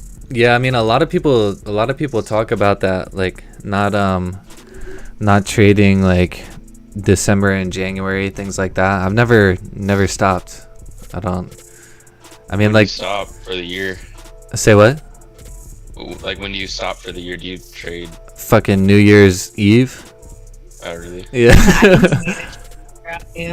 But see, my rule is always the same regardless. It's always I'm only taking high probability. Yeah, that's what I was gonna say. Setup. So if it's there, it's there. If it's not, it's not. I mean, that can Yeah. be any time of the year, summer, whatever. Like Yep. I understand the pattern of what people are referencing, but some of the best moves I've taken have been around that time. Yeah, I was just gonna say the same thing. Like, I just End of November 2020, that massive drop on gold, silver, and gold euro was like stupid payday. It's one of my best trades for the year. The Ukraine, that shit was crazy. Beautiful. Invasion. yeah, that's what I'm saying. You know, like, No, that's not what I was talking about. I was like, wait, I said that. This is before I made some money with Putin invading Ukraine, man. Unfortunately. yeah, man, that caused some wild shit on the markets. Yeah. Yeah, that February, March, I think that was. Maybe a little later, I can't remember. Yeah, I passed a challenge with that move. Damn. But yeah, I mean, that's what I was gonna say too. I mean, I pretty much just do the same thing, you know. Maybe I take less trades in those months. I don't know. I haven't really looked at it, but I mean, I think for me, I'm right on the same page. It's like, just look at it. If it fits my plan, then I'm gonna execute. If not, then I'm not. Yep. Because if you're practicing that throughout the year, it should remain consistent. Yeah. I wonder what Raj is doing right now. Is he on? I'm about to turn his thing on my TV. Yeah. Or I'm actually about to make some coffee. He's probably gonna shut down soon. He's usually like closing out around this time, I think. He's Googling, so he's just bored. Somebody asked him some dumb questions or he's talking something. about his like old PC from like the 90s or some shit.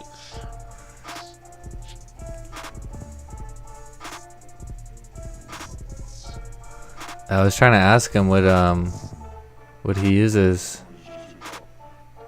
Oh, what the hell? Oh no, To this trade. is what his PC is, but he wasn't fucking responding to me. Asshole. I think he's just got a. I don't think he has anything special. I think he just has a laptop. He's got a desktop set up, and then he's got one of those like gaming laptops. But I was trying to figure out what his desktop setup was, because I'm trying to buy a desktop setup, like a Windows setup, you know, like it's pretty annoying. Like it wasn't bad before I was streaming, because you know I would just have trading view on one page and then you know the parallels or whatever on the other one, so it wasn't too bad. But now that I got the stream running, like it's pretty annoying to have to use parallels. Yeah, dude, PC's the way. I mean, I like the MacBooks because of the simplicity and shit, but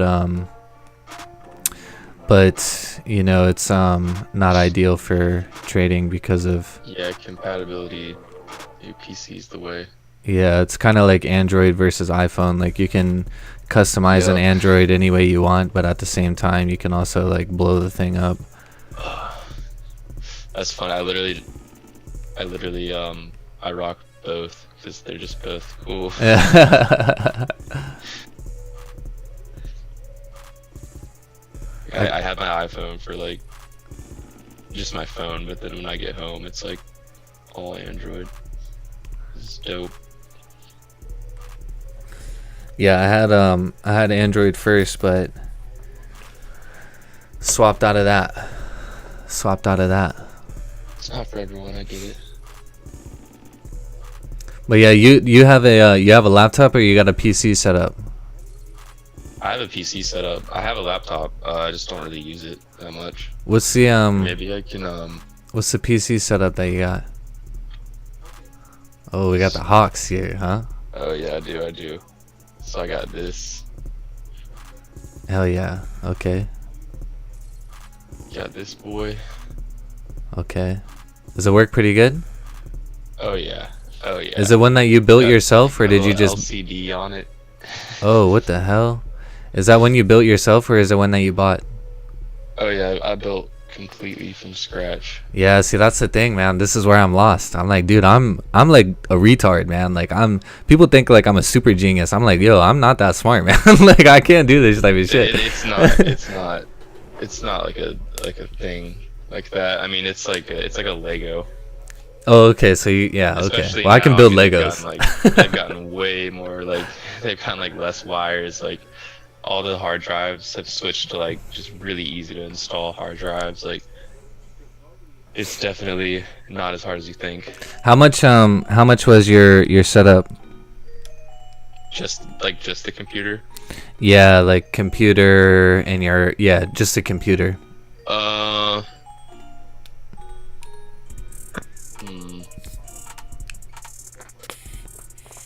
So I used my old graphics card, so that's still in there, so I didn't have to buy that, which is a huge expense. So without the graphics card, I think it was like, under 1,800. And then with the graphics card, what do you think it would be? They've come down a lot recently. It depends on like what you're going with, but you don't game though, right? Nah, I wouldn't necessarily. Nah, I wouldn't game. What I would want it for is like literally just this trading and streaming. I mean, if you spend like $600, you can get like a pretty decent graphics card. That could even like do some games. Got you. So like $2,500 for the full setup. That'd be a pretty good one too. I'm taking notes. Bells and whistles, like. I mean, you don't need that. You could get away with doing like 1,500. I'm still ready to pay someone to do it for me. That's what I was thinking, man. I was like, I gotta. I want it beautiful. Are you in Georgia, Elise? I am. Oh, really? I'll totally hire you. I swear to God. We're all in Georgia. We'll meet up and build 2 computers. Yeah. Well, I want to do like. I have a whole new setup. When I went to New York last, I got like a bull statue to put on my desk and a painting. Like I have stuff already set up for my new little area to do it up, cool. But I just gotta do it. I was waiting because I'm supposed to be moving, but it keeps being pushed back. It's just blah. So I might just go ahead and set it up here and then transfer it over because, yeah. Yeah, but honestly, like, even a few months ago, just buying a pre-built one was kind of the move because there was like that GPU inflation that was ridiculous, and it just kind of made sense to just buy a pre-built one because it was cheaper in a lot of senses, honestly. But now, I don't know. I mean, it changes all the time. I'm trying to catch the Black Friday deals on it. On a pre-built. On whatever. I was thinking about getting a screen. I like the. Is it concave or convex? It's the one that curves or whatever. The longer screens. Yeah. Oh, the curved ones. Yeah. Which is which? Yeah, that's what mine I are. like the big screens, the long ones that curve. I think that's really nice. Kind of goes around the computer, the desktop, and everything. It's pretty nice. So. Yeah, those ones are really nice. I got I just have two of them. I got two 32-inch like Samsung curved ones. They're pretty solid. Samsung, okay. Yeah, I got these ones that I have. I got them at Sam's Club. I think it was like $150 a piece, $200 a piece, something like that. So it wasn't too bad. Nice. Okay. But yeah, Jake, if you're feeling up to it at some point, some notes on what I should buy to get a setup, that would be awesome. If not, no worries. Yeah. I understand. No, I could do a little. Do you know Newegg.com? No. That's what I would recommend going to. It's like an Amazon for PC parts. Okay. And yeah, I could even make a little like a cart, you know, like a wish list. Yeah. Send the list. Dude, that would be dope as hell, man. It's really not. It's like a few parts. Like, I think you think it's a little more complicated than it is. Yeah, I just have no knowledge on it, you know. So to me, it sounds like building a rocket ship, and you know, I'm definitely very far from building a rocket ship. But yeah, no, it's not hard. It's like plugging in stuff and screwing stuff together. Yeah, see, this is like another thing I was thinking about is something like this, one of these like laptops. But I mean, I already have a MacBook. My MacBook is pretty new, you know, so I don't really need a laptop. Like, I like the MacBook itself. Like I said, if it wasn't for like streaming, I probably wouldn't even be entertaining like a PC. But I'm like to the point where I feel like I need a better operating system. Yes, you're like literally not gonna game anything at all. Nah, I don't really have any time for that, honestly. I wish I did, but nah. Yeah, so we'll say no. You can get pretty cheap then. Yeah, then definitely no. I'll save some extra. Yeah, see, look, you know, this thing's trying to kick me out of disk space and shit. Like, what the hell? Yeah, see, I can just upgrade. I can just throw another one in there if I run out. Well, that's another thing is like I have a hard drive. I have an external hard drive that's like 2 terabytes or something. It's got plenty of room on it, but somehow I fucked up something like when I was updating my MacBook one time, and it updated, like it downloaded the update onto the hard drive. So like it runs like off of the hard drive when it's plugged in, and it just runs so fucking slow, you know. Like, wait, right now you're running off the hard drive? No. I like, that's why it's like giving me the gigabyte thing, the data thing, is because it has that on there, and like I can't figure out how to delete it off of there, because every time like I plug it in to try and delete it off of there, it just runs so fucking slow, and I'm just like, whatever. You know, I'd rather just throw this thing away, but it's got so much shit on it that I can't throw it away, you know. Yeah, you gotta make a little change then. Yeah, so I just gotta figure out how to get on there and be patient and delete the thing, delete the software or whatever that's downloaded on there. Yeah, dude, PC is, in my opinion, the way to go. Yeah, I definitely can agree. I can agree. I will say, like the Oh, difficult shit. part's not building it. Oh, something happened. No, we missed the comics. I wanted to watch that. I've been trying to watch this 5-minute situation again. Yeah, it happened again. And this happens every fucking time. What did he said the previous 5-minute? Yeah, so it's the 8:15 5 minutes. So if it closes bullish, it pushes bullish. If it closes bearish, it pushes bearish. The key is that you don't know how far it's gonna push, you know. So that's kind of the thing, is like, you know, when he was explaining it, he was basically saying like, you know, it needs to line up with your plan. You know, it might just be an entry to execute on your plan. If it doesn't line up with your plan, it's not something to gamble on like news, you know.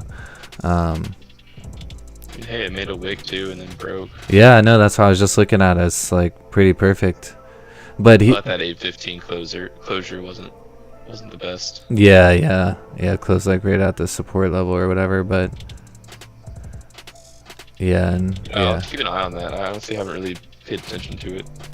Yeah, I looked at it like the last 2 weeks or so, but I keep forgetting to watch it live. Like I like always remember it later on, and I'm like, oh fuck, what happened there, you know?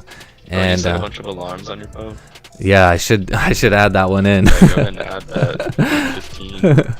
8:15 Comex open coming. Yeah, I got pre-New York alarm, 6:30 alarm to start the stream, New York alarm at 7 and 8. And I should do that. I think that'll be good, because like you hear the noise and you look at the chart, and you hear the noise, you look at the chart. So like you take those mental snapshots of like, you know, volume during that time. Yeah, I bet it helps. Yeah, I had to do it because well, I mean, it's easier now. Like, since I'm streaming, I'm pretty much just chilling here like throughout the session, you know, watching it. Which honestly, that's what I like the most about like streaming, is like it forces me to kind of like just sit here, watch what happens.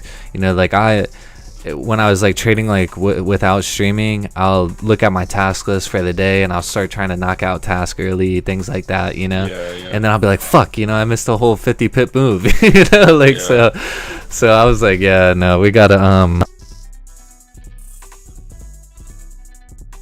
oh, I just broke my mic, hold on. Yeah. Oh, we're good.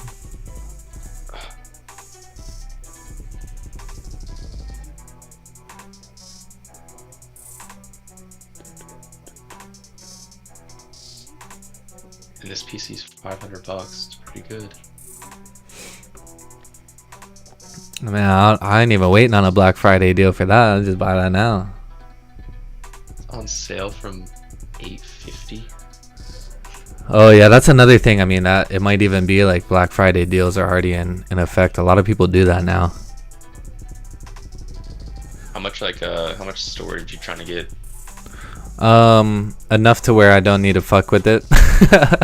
Like, is it gonna be your main? Like, you're gonna be putting files on it? Yeah, I'll probably use it. Yeah, I'll probably use it as my main little setup here. Probably get away with like a terabyte. Yeah, no, I mean, I can always buy external hard drive, right? I mean. Yeah. Oh shoot, this is dope. 1 terabyte, $80 for a M.2.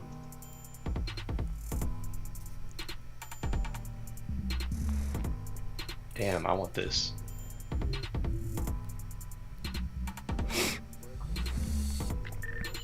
Yeah, so there's storage options now to where you don't even have to plug in anything. It's like a chip. You just plug in the motherboard, and it's the fastest storage you can get. And there's just no cords at all, so it can get really easy.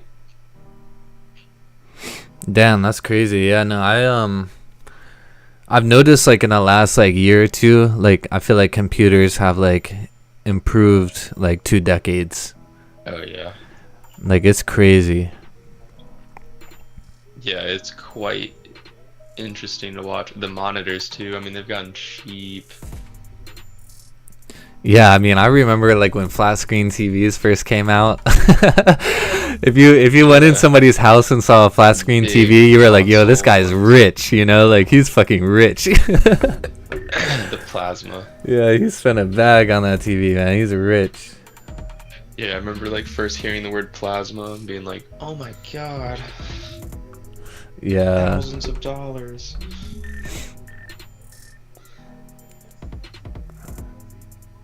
Y'all have Chick-fil-A in Savannah, I guess. Say what? Do you have a Chick-fil-A in Savannah?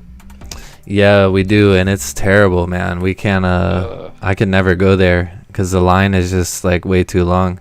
It's 2 lanes. It'll be 2 lanes wrapped all the way around the building, and sometimes overflowing into the street. It's insane. Yo, it's good though. Yeah, yeah. So I just have to hit it on every road trip that I take. I'm just like, yeah, you know, first Chick-fil-A I see, we're stopping. Y'all go to Savannah a lot? Yes and no. You know, my girlfriend's parents live there, so you know, we'll you know, go there to see them. My girlfriend works in town, you know, so she has to go in town, you know, for work, but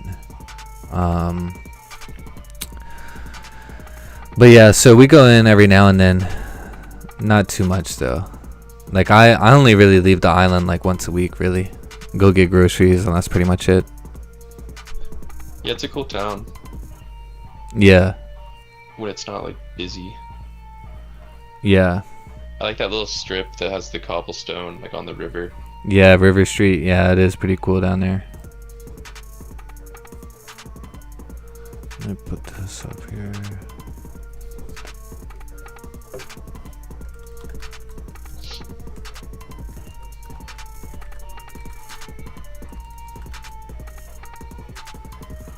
I unfortunately have to go for now, but I'm gonna try to catch at least like one a week or something.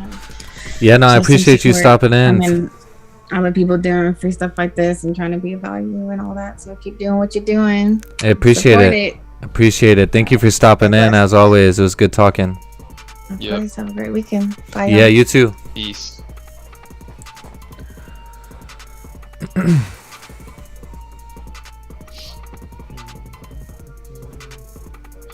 Yeah, I'm ready to get some healthy markets. Yeah, this is looking pretty bad now. This created a nice range from London here, like you know, this little retracement to keep pushing, but now that it's done this little get up, it just does not look that good at all. Does not look good at all. Yeah, gold. Probably what's probably gonna have to happen is this 4 hours probably gonna have to close.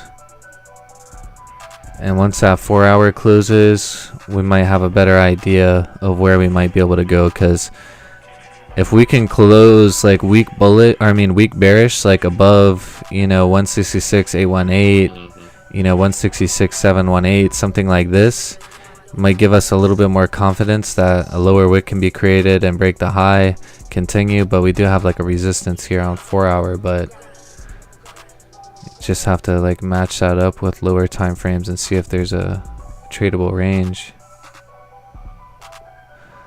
But yeah, above 167, 171 looks pretty good actually. Price fell pretty clean.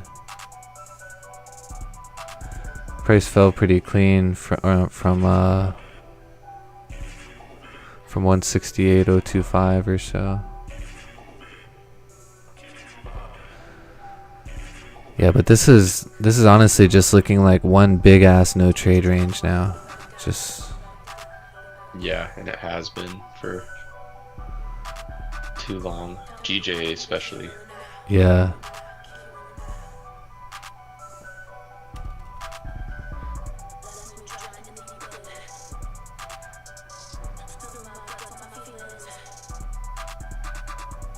$21 pips.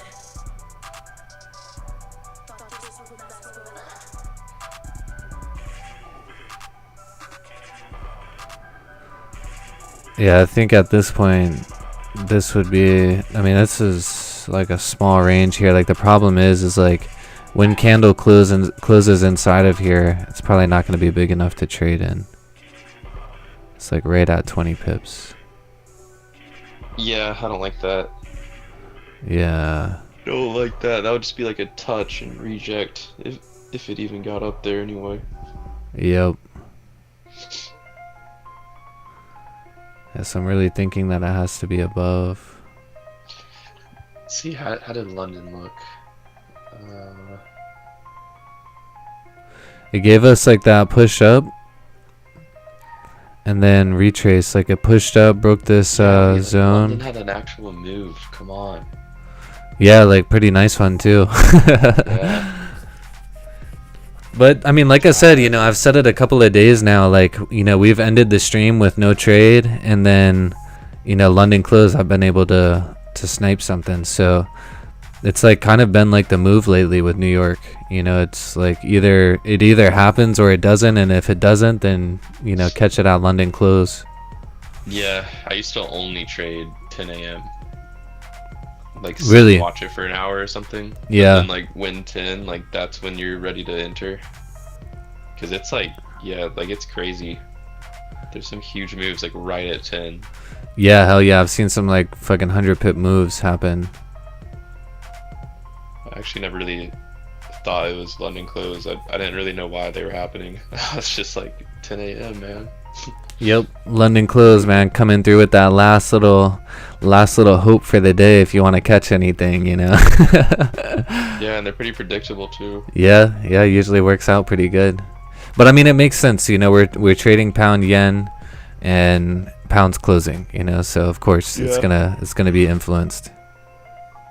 Yeah, I wonder if Fridays are even bigger. Yeah, it might be actually, because it's more so like the it's probably like an entry exit position for Yep. for like the big guys, you know, the banks. Position traders. Yep. Yeah, we got Thanksgiving too. Maybe people are closing stuff out. That'll be interesting. I'm gonna watch it.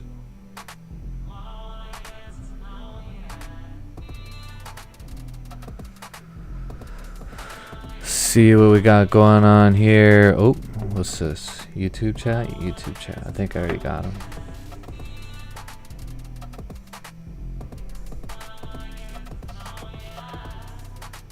Definitely. Even I was on. I recall that.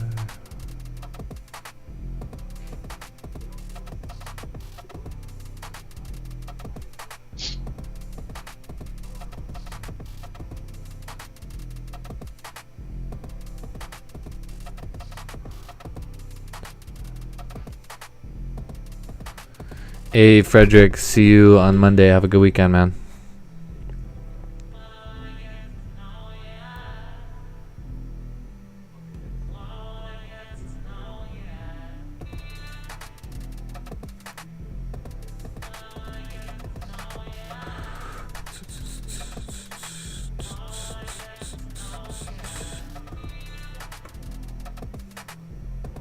Sartaz, did you do some trades this morning? No, bro. No. Today morning I don't get any trade because on gold price action was so bad. No, nothing is clear. So I sleep. He sleeps. Yeah, I respect that. I Yeah. slept again. Been I brutal. came back. When I came back, I saw Mike already took the trade on GJ. At the same time, I took the trade on gold. 10 pips, 12 pips, maybe booked and call a day. No, today's Friday and gold price is not good. Looks like not good. Now I'm waiting for an OSC. Then, okay. Yeah, I had to take that GJ trade, man. That thing just looked way too good. I was like, Yeah, yep. that did look good. I'm sad I missed that. Yeah. Mike. I took 12 trades in this week. Okay, 12 trades overall, and all the trades. My average pips maybe 17, 18 pips overall. Pips. And I took the trades on this setup. Which setup you apply today on GJ? Yeah. All the time I find that types of setups on gold whole day. No, during sessions. If I get these types of setups on pre-London, then I get in and took some trade, and next setup if made in NY Open, then it's best. Yeah, bro. It was, that was a good setup there. Yeah. Good setup. And I mean, just traditionally like that, like you were saying, you know, like most of your wins, all your wins, you know, all the good trades are from like this similar setup. And that's what I've noticed. Like, you know, when I first started the streams, I would talk about breakouts, the MP special, and then the slingshot moves. And what the hell is this? And You know, I started to realize, man, the breakouts are a little risky. But I started to realize that those MP specials, man, it's like a break and retest, and then oh man, holy! I was like, that's all I need right there. I could just trade those. That's all I need. I like the little slingshot setup too, though. It's pretty nice. this is my second week, no, in my life trading life. I have no loss. Hell I yeah! have no. Very nice. This is second week. No, first week maybe during Corona. I did trade in red, and this week. Well, Raj is doing a simulation. It looks like. Is that what's going on here? Today? Yeah, I think he's doing a simulation. Yeah, this is live. Yeah. Oh wait, maybe not. Oh yeah, no. Oh wait, is this over? No. He was live today. I think he's just showing the chart. He was on his stream. Oh yeah, it's over. It's over. Yeah, over. Yeah. Yeah, I think it just started playing. True, yeah. It started playing like the next video or something. Holy. No, we will get a stimulation on Sunday or Saturday. We will start. Say what? Mike, stimulation. Oh yeah, I need to post that in the I need to post that in the chat. Maybe I'll We're doing one. yeah, I think I'm gonna try and do one. Do like a live session. I kind of want to sleep in a little bit tomorrow though, so we'll have to see what time. Okay. Yeah, do it. It's very helpful, bro. It's very helpful. Yeah, I used to for a long time, man. Like before I got tied up with like the cleaning business, I would do a simulation every day. I would do a week-long simulation session every day. Yeah, and then you just save your file, load it up. Yeah. Continue. I also did on Saturday and Sunday. No, Yeah. it's very helpful for me. I learned. Sunday is nice. Yeah, Sunday is nice. Yeah. Yeah. And I So you learned. just hit it the next day. I learned many things from stimulation. No, that's why it's very important. Maybe that's what we'll do. Maybe we'll aim for Sunday morning. Okay. It's good. Call it church. Yeah. Hell yeah.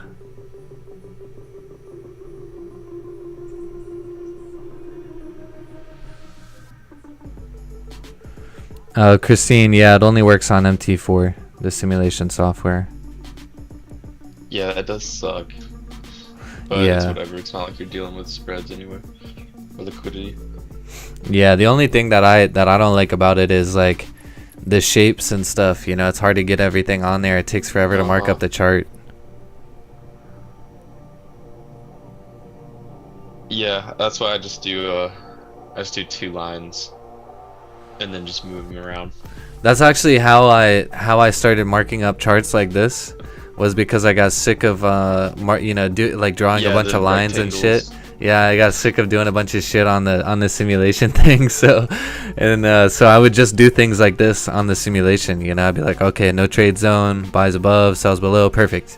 And then I started translating it to trading view. You know, and I was like, I like this. It's a lot more simple. It's simple. It's like you get the repetitions in. It's really easy to recognize. Yeah, I like it. Yeah, I do 2. So I do like a bracket, like, you know, buys above, sells below lines, and then you gotta do like a vertical line too. Put it on like the 1300 30-minute, you know, like that's like the 6 a.m. candle. Yeah. And then I like fast forward it to hit that line, and then I'll push that line out to like 1630, which is like 930, and then I'll just trade until that vertical line hits, and then I'll stop, you know, move it back a day. Just keep it going from there. Yeah. Yep.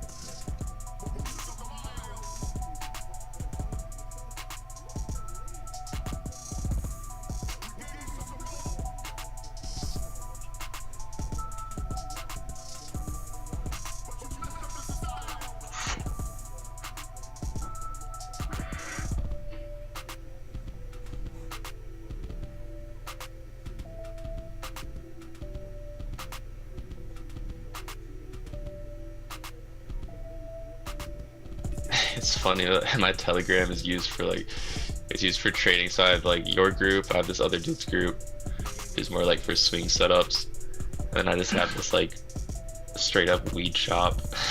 Just post shit in there. Yeah, man, my Telegram is pretty ridiculous. Jack. Oh, what's up? Yeah, you used any funding talent? Yeah, no, I didn't use funding talent. I'm with the funded trader. Which trading firm? Oh, you kind of broke up there. What'd you say? Which trading firm? What, like amount? No, which company? Oh, it's the funded trader. That's the company. The trader. Okay. Yeah, the funded trader. No, they give withdrawal on time. Withdrawals like, I think it's every other week, and it does take a while. I don't like it at all. It takes like several days, and your account's frozen during withdrawals. So I mean. No, they give withdrawals directly on the bank, or. Oh no. They do it through Deal. If you're familiar with Deal. It's like a self-contractor's website, and or you could do cryptocurrency, but I don't like those fees. So yeah, so that it just gets deposited in Deal, and then that goes straight to the bank. They don't give us directly from wire transfer, yeah? No. Okay. FTM give us directly. Oh really? That's cool. To the bank, yeah, from wire transfer. Yeah, that would be nice. Yeah, because I don't believe on no crypto like company. I don't believe. Yeah, I don't do that either. Sartaz is trying not to lose 10% during the withdrawal process. Yeah, it's ridiculous. No, I gotta lose half the damn withdrawal just trying to get the cash, man. Shit. No, yesterday one of my friend called me and tell me, you invested on FTX. I'm like, no, bro. He telling me, bro, you save yourself. Yeah, dude, that was worse than Enron. Bro, how can we believe on like a broker? Yeah. There's gonna be some regulations. I don't know. Yeah, I know regulations, bro. You know, I already scammed by 2 broker. One broker was $7,000, and second was $5,000. They did not return my money. Then that's why. Was it one of the big ones? I have some problem for faith. No, on broker. That's why I want to open an account in Dominion, no, with Raja, because I believe on him, and Mike also know about him, no? Yep. Yeah, my personal account's with Dominion as well. I like them. Yeah, that's why.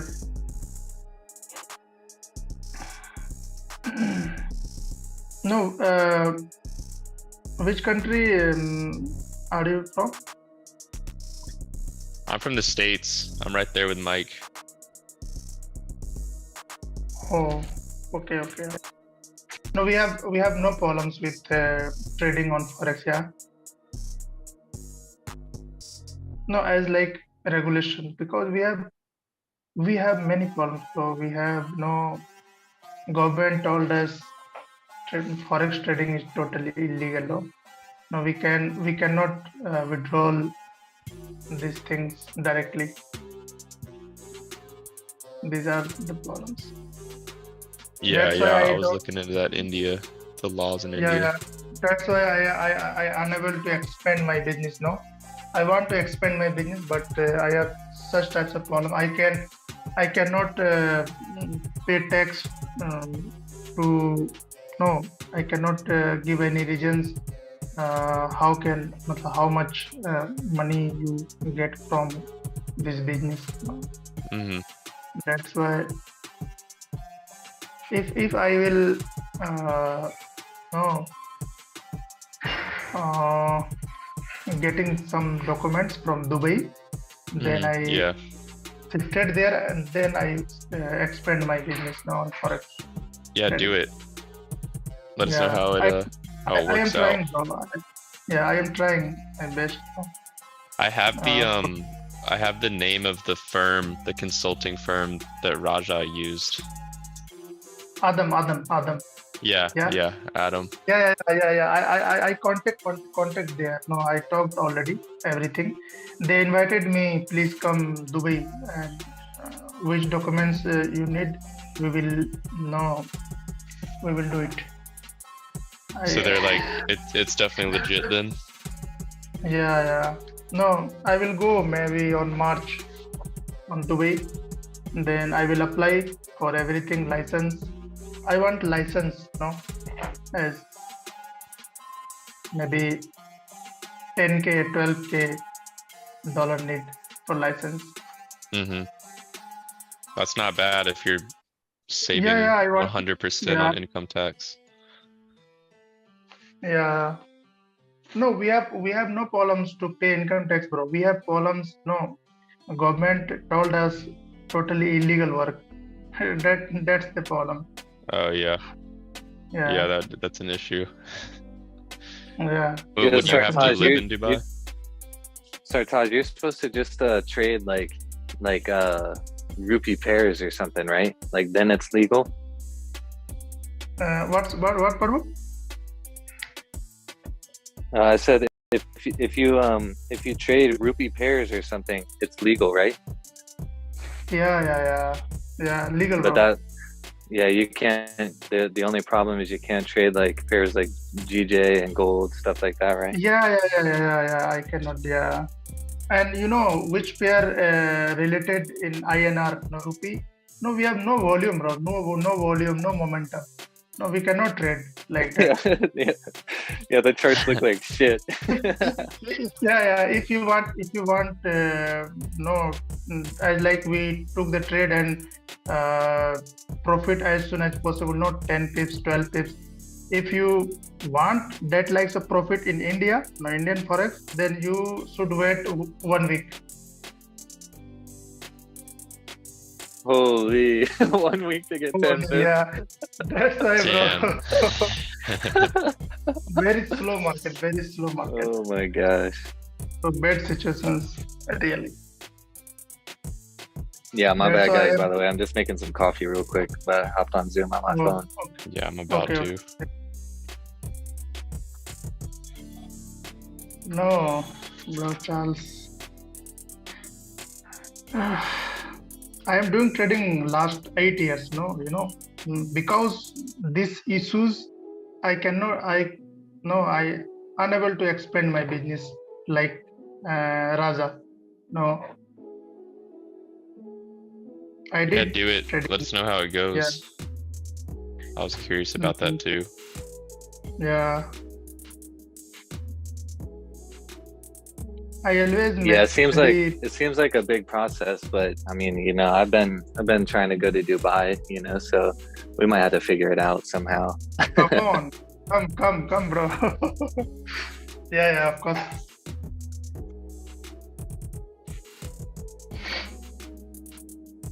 Yeah, it looks amazing over there. Looks amazing, and they told me when you will get license from Dubai authority, yeah, then you can get your own broker, right? Huh. Yeah. Yeah, I don't care about all that. No, maybe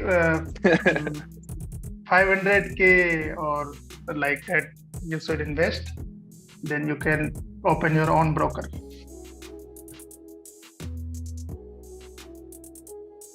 Yeah, that seems like a lot of work, but Yeah. but I understand it. Like No, I see the it- benefits because like on a large account, you pay a lot of money in commissions. Yeah, of course. Like of course, bro. Raja, I think Raja paid 250,000 or something in commissions this year.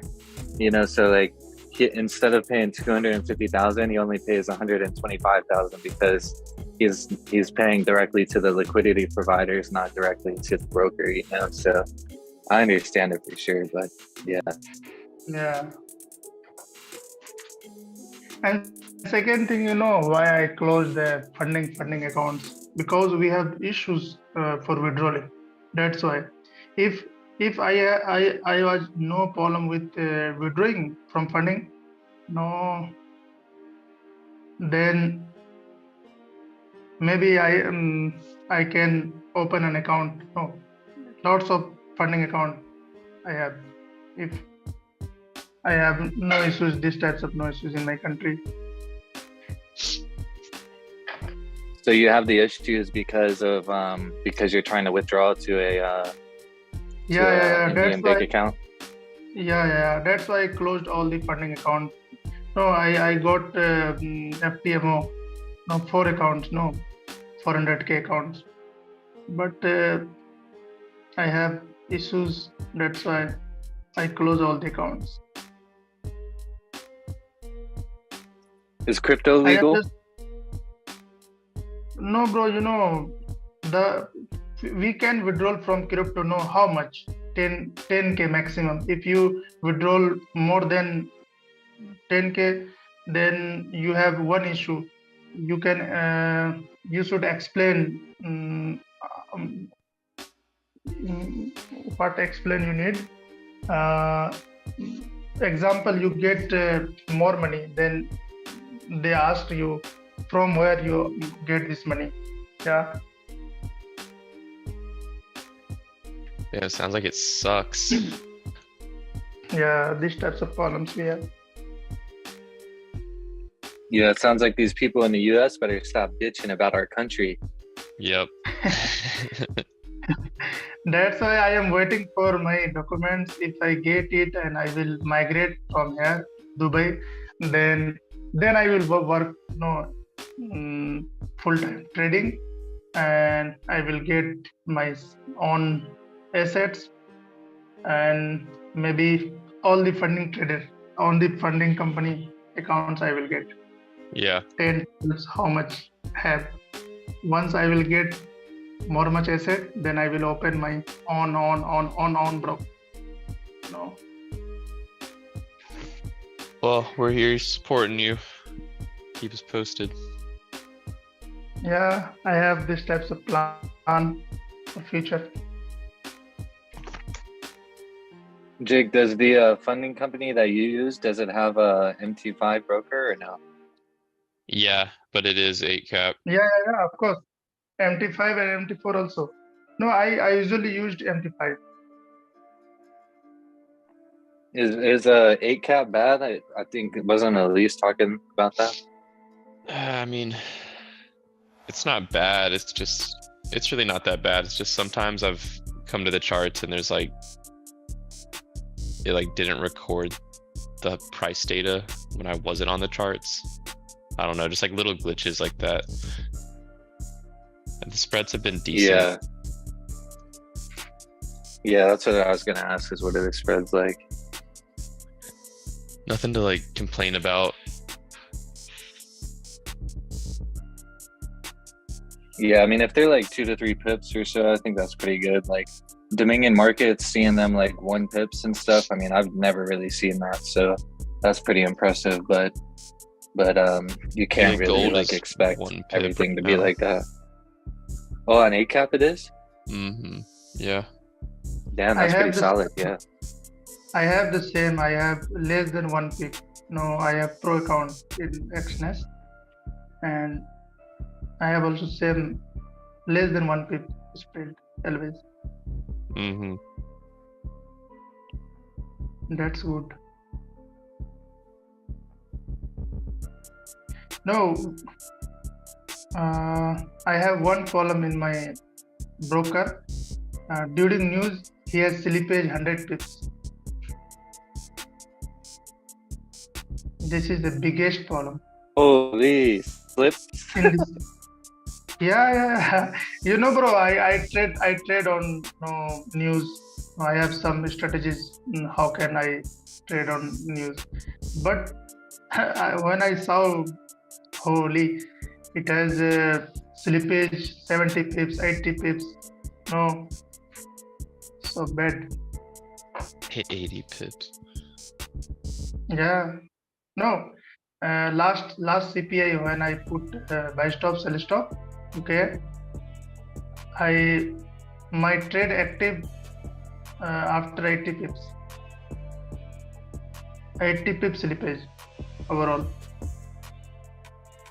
Then it going down, continue down. No, then I get 50 pips and close all the positions. But it's not so bad. Yeah.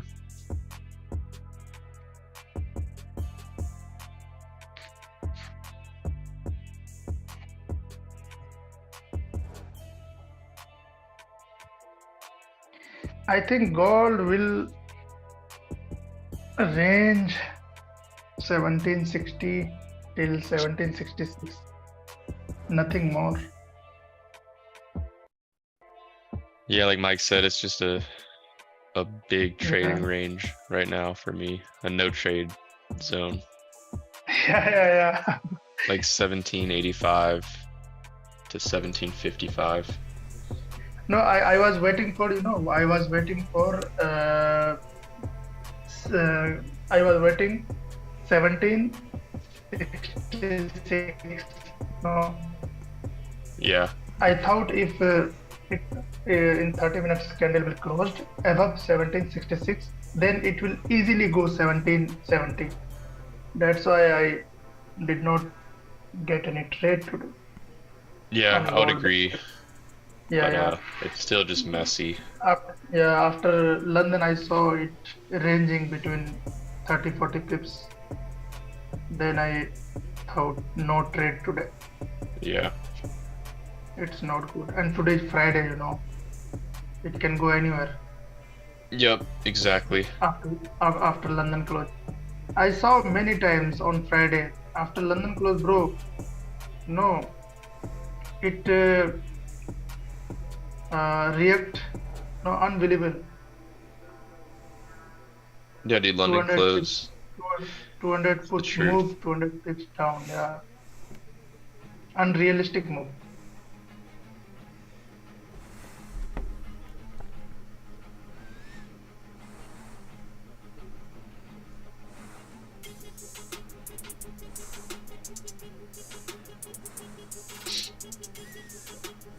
$24K tweet me.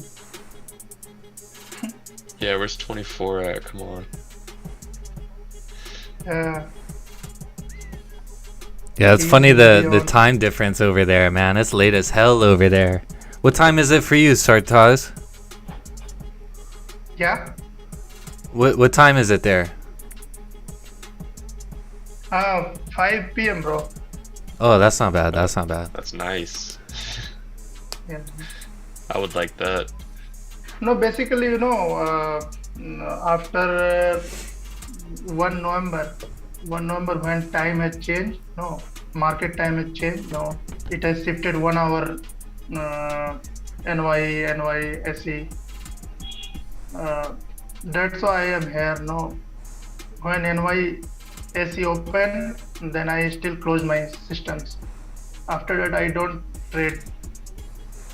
Mm-hmm. No, this is my then back to the market during pre-London directly, not Asian. I don't open charts on because that time we have 3 a.m.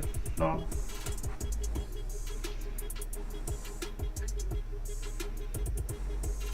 we have a good time for London and New York. Yeah, definitely. I would like that. Yeah.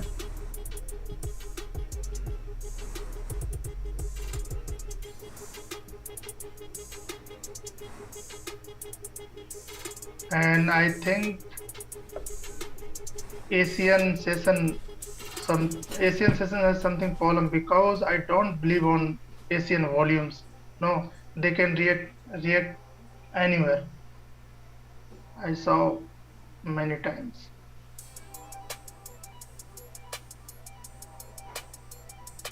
You will trade on Asian or that time you sleep. I don't trade Asian. Yeah, because Asian has no good range or good volumes. No volume.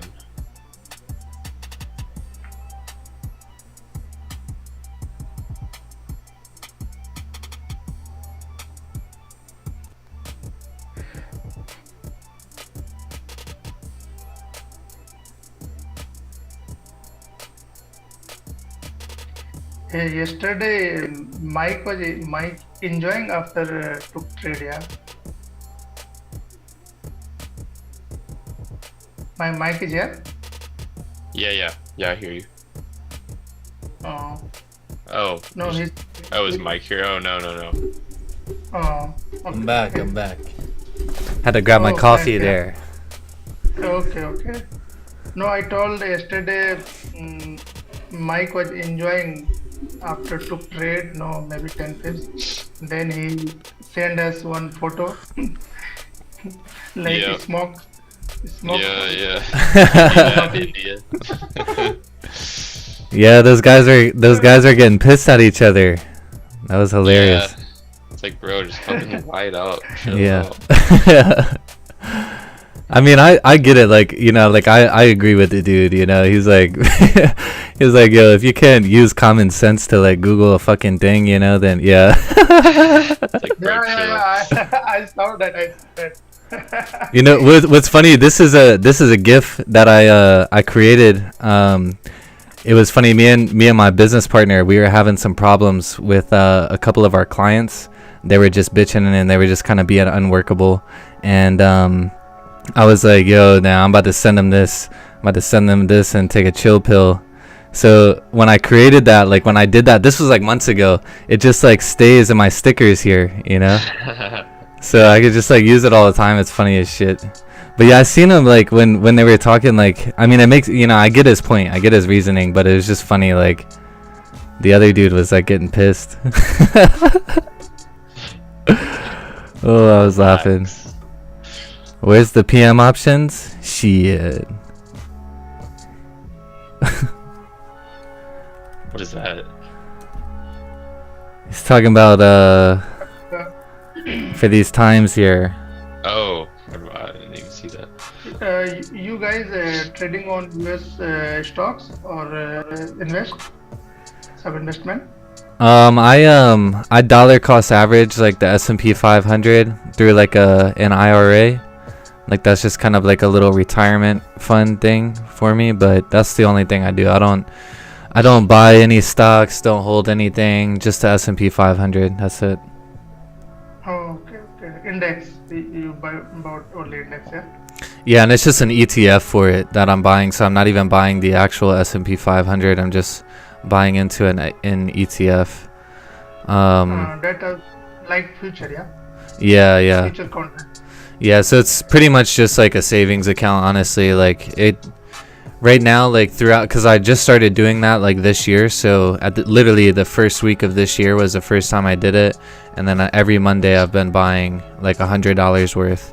So the account, Ouch. like, yeah, the account throughout the year I think is down like 3% or something. So it's pretty interesting because I looked at it the first time I bought, it was like 477. Now it's like 360, 370, something like that. But it's pretty funny because like it's it's just been dropping, going up. It's just kind of been ranging honestly, but on a slow decline. But the thing is like I can't touch that account until I'm like 55 or something. So by the time I'm 55, this should definitely be a lot higher. Just because it's like it's strong, over time. But No. I've also Excited done to get that. cash. I've also done that with Bitcoin, and that has not worked out too well on Bitcoin. No.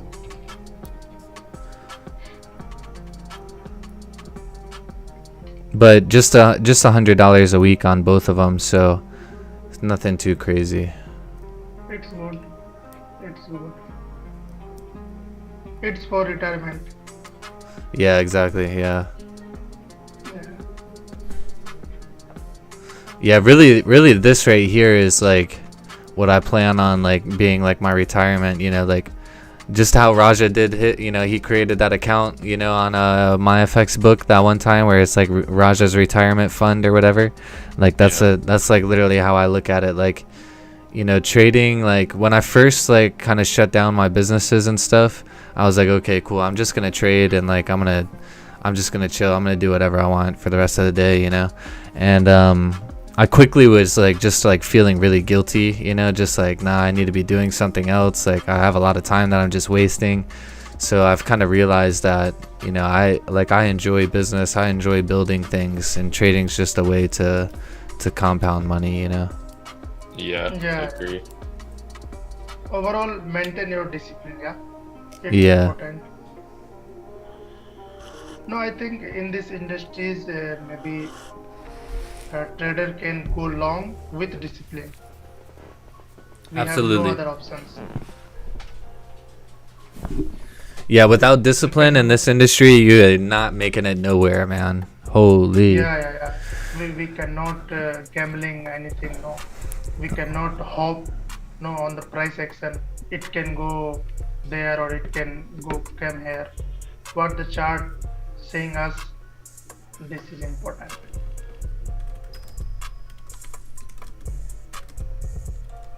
Hell.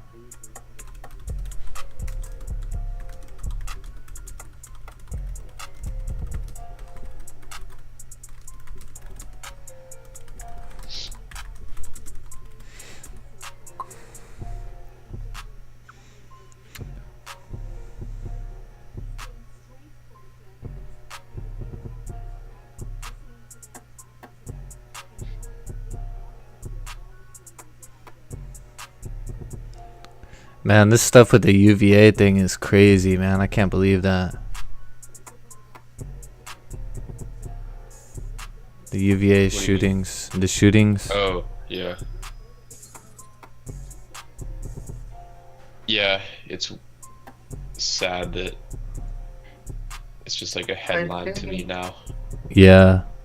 Yeah, and they keep Like, talking about it, man. It's like it's on Sports Center all day, every day, like since it happened. But to me, it's like, oh, it's another one.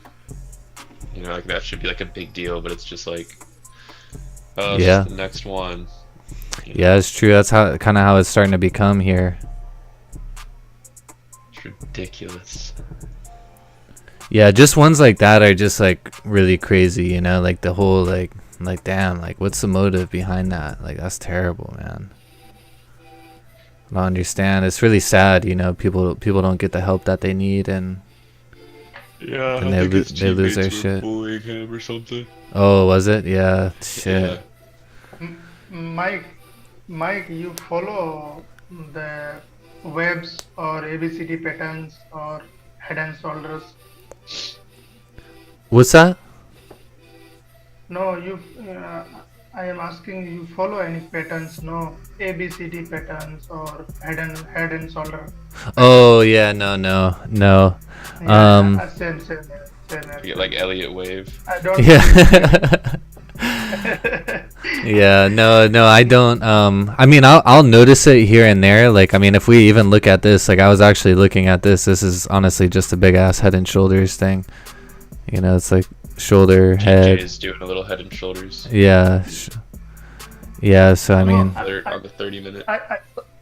I I saw many times when no, if head and shoulder created on the charts, people are really crazy. No, I don't think they think it will react like 100%. They, are, they give us guarantee, no guarantee. It will go, it will come, no 100%. I think fuck off, bro. Yeah. Yeah, no, it is pretty funny. Yeah, here we go. Head and shoulders. Because bro, in the starting, I lost I lost many things Oh, what the because hell? this nonsense things. Oh yeah, me And too, man. yeah, Yeah. ABCD patterns and morning star, evening star. Fuck off, man. They did not work in this market. They did not exist.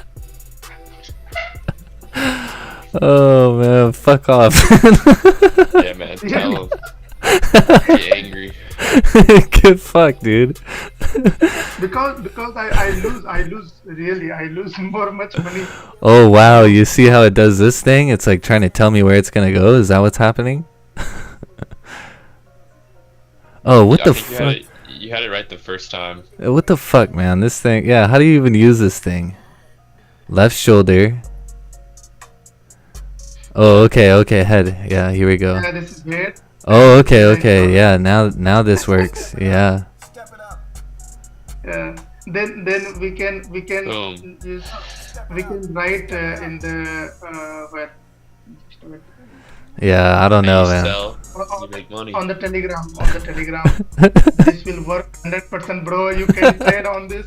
Just post a bunch of Uh, shitty signals. Did I the what? shit that I used to do, man? Like just like we used to do a setup. I bet you it's still in here. Like if I have Fibonacci, let me find it. no, this time, if any trader told about that pattern, I just saw him middle finger. No, Step it up. go. But I don't follow it. Yeah, but this is what I used to do. Wow, it's still set up. See, it's still set up. This is No, I usually used Fibonacci. Yeah. Because yeah, I used. look at the cap zone. This is what we did, the cap zone. Oh man, this is bringing me back some memories of just bad losses. But yeah, we used to like draw up something like this. So from the high to the low, and then we would say, okay, cool. If it comes into the 38.2, that's entry 1. The 50%'s entry 2, 61.8's entry 3, and then this is our stop loss. And man, I lost a lot of money doing this, man. Bro. I realize when I realized about my trades, then I saw my history, trades of history. Then I was crying really. What I did, fuck, man. Yeah. Oh Lord. Oh. Yeah, this was the other thing, the cap zone, man. This is the cap zone. We would like draw up like a box here, and I would set like a sell limit here, and then stop loss here. And it would come through, it would activate both and just fucking smack my stop loss, dude.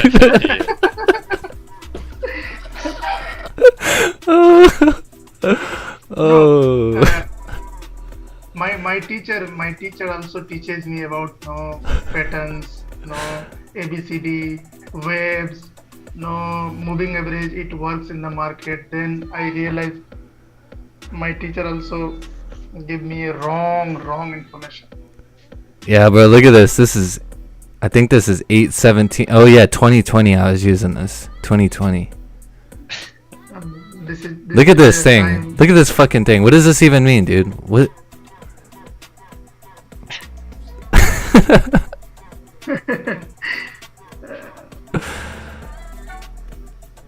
Yeah. Telegram.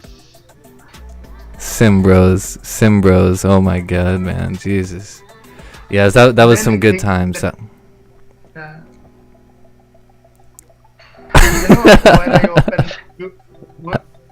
when I open YouTube, Easy. we have one video. One guy told about trading view. You can use this indicator and you can make millions. Oh, God, man. Where they came. Guaranteed. Yeah. You can use one indicator and you can make millions of dollars, bro. Look at this thing right here, man. This is perfect. This right here. Projection angle or some shit. This is star. This is star. This is star. Oh my god, man. Yeah, no, I'm not gonna lie, man. Some of the charts that people post in the Telegram, I'm just like, what's happening here? It's like wrong place.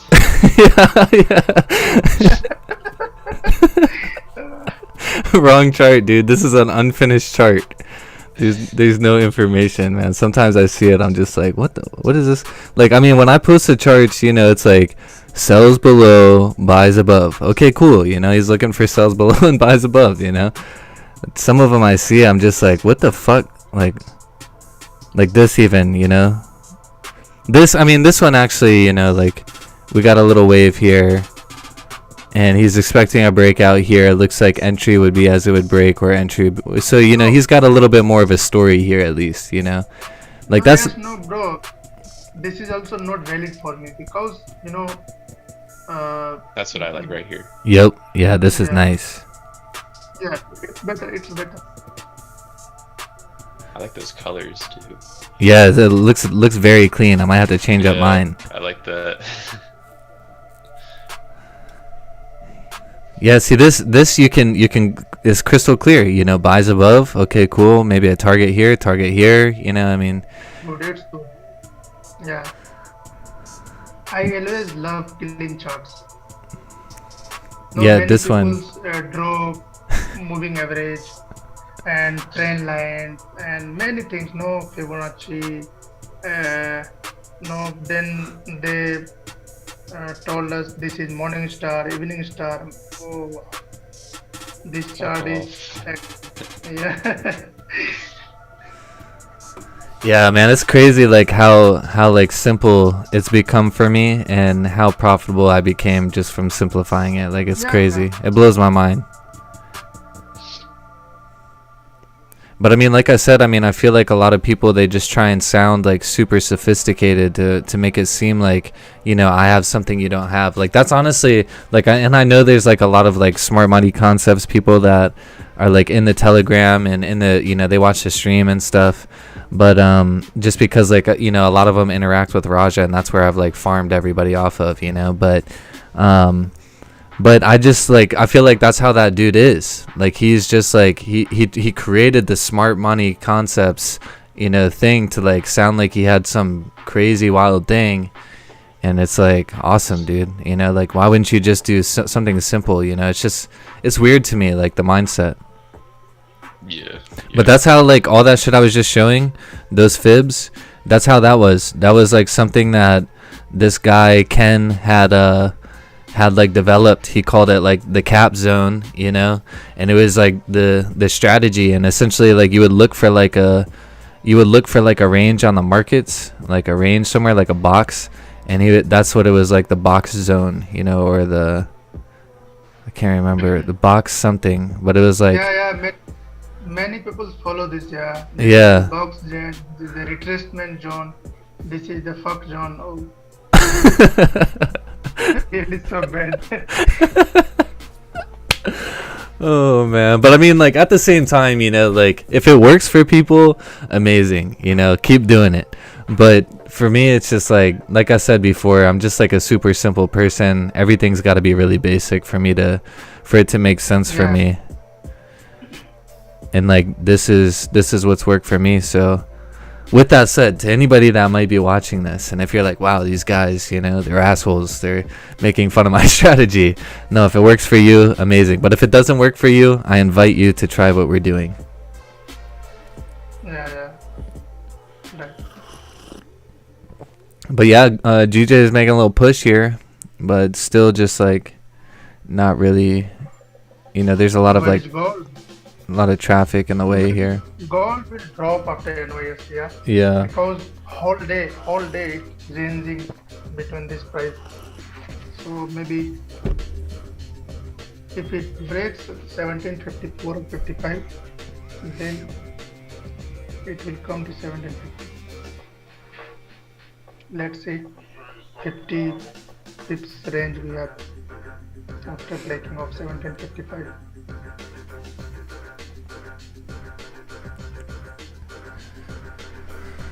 Let me see. Oh, whoa, what happened here? Close all the trades.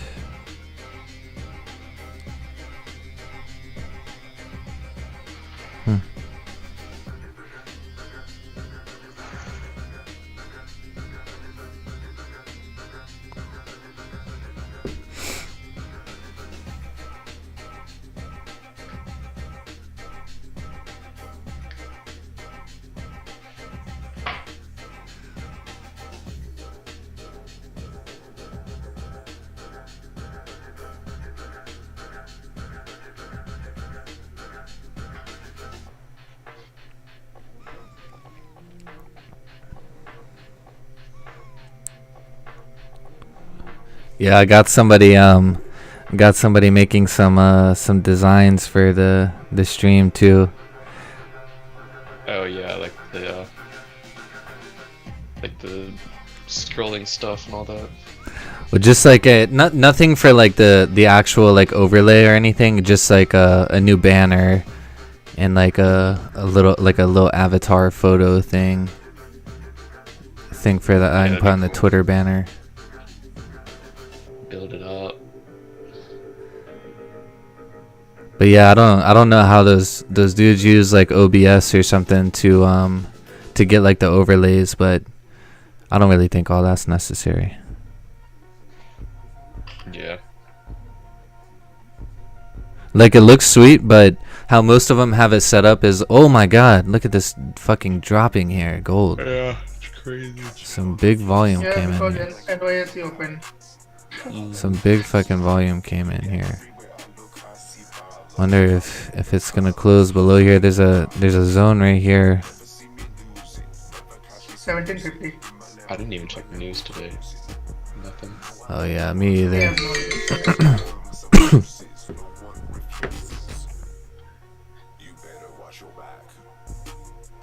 1747. Nothing. 48 we have. Oh yeah, closed like right at it. That is below this one though.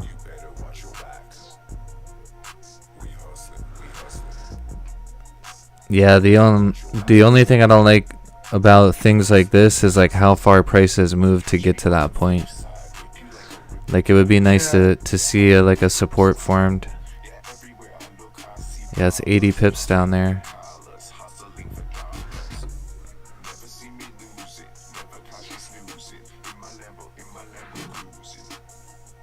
I'm tired of not trading. Yeah, this would be nice if like we saw something like a bullish candle, and then the next one freaking, actually no, we wouldn't want that. We would want something like a weak bullish candle, like a nice wick, nice rejection. Yeah. Then that next one just freaking Yeah. a gladiator candle.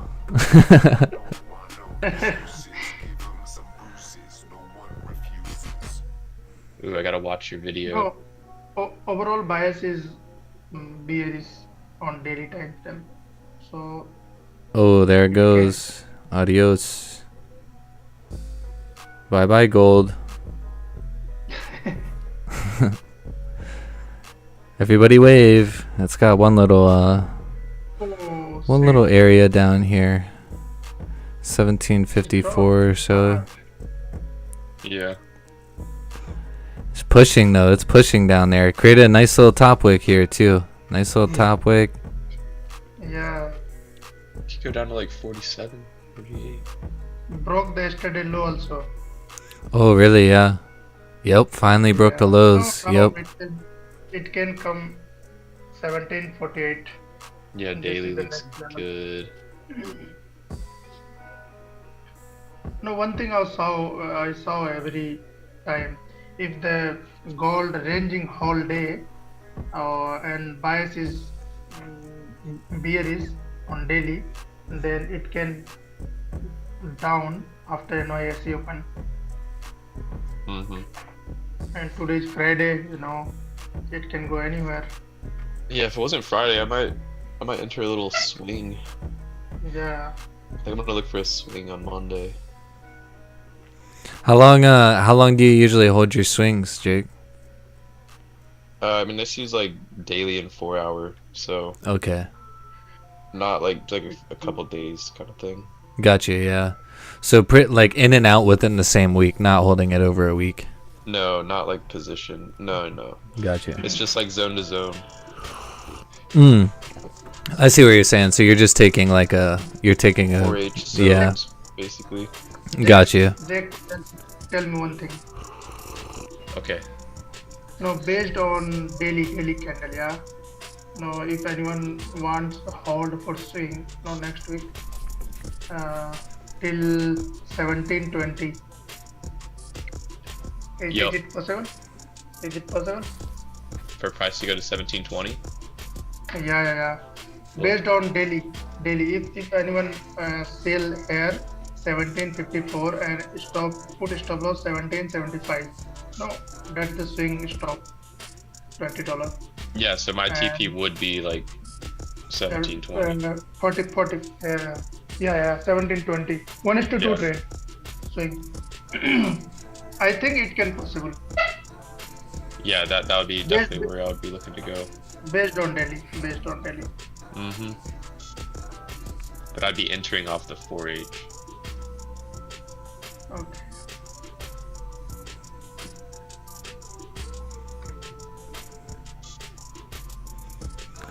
Yeah, that thing's pushing right there at the break of the low down there. That's pretty nice. That's what I was looking at right at the beginning of the stream. This was bullish. It was creating. It had just finished like creating the top wick. It was like around here, just weak bullish. And I was like, "Yep, this looks great to just push down, fill the wick, see what that happened on 4 hour. Yep, just a nice break down here. Gold looks good. Retest. Shoom.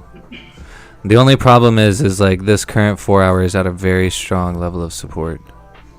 Like we already rejected this once, twice on the 4 hour, and like a bunch of times right here, But so yeah, I would probably want to see this 4 hour candle close really. Yeah. Yeah, that does not look good. But the daily, if you're not swinging it, then it doesn't matter.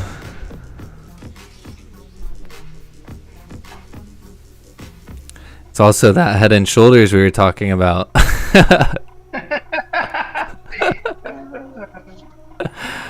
Yeah, level is completed for head and shoulders.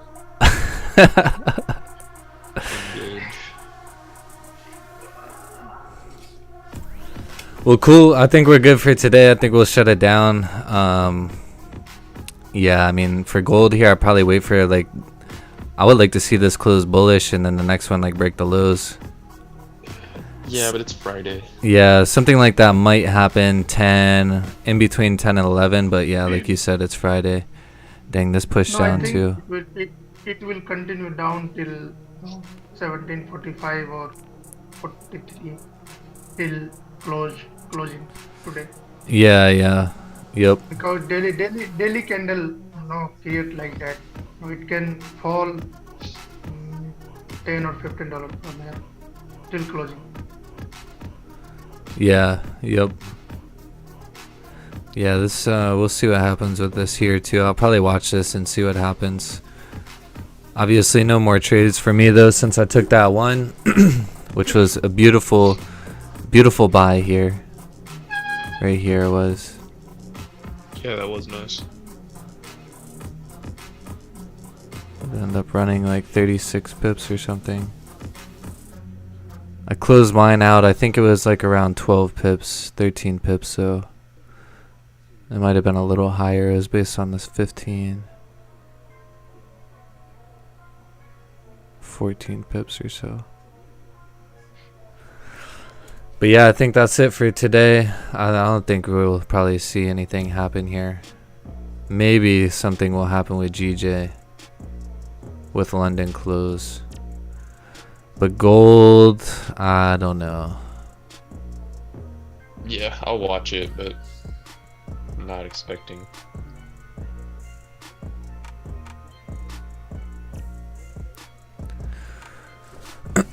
Cool. Well, hope you guys have a good weekend. We'll do that that simulation on Sunday. It looks like we'll probably do it at 8:30. Yeah. Okay, bro. Bye. Yeah, that'd be fun. I am going for lunch, dinner. Cool. Sounds good, Do man. it. You guys have a good Okay, weekend. okay. See you on Sunday if you're available, and if not, we'll see you on Monday. Yeah, Yeah, me yeah. too. Thank you, bro. Peace. Adios. Bye-bye. Peace out, YouTube. I don't think I missed any messages here, but hope everybody has a great weekend. Thanks for hopping on as always.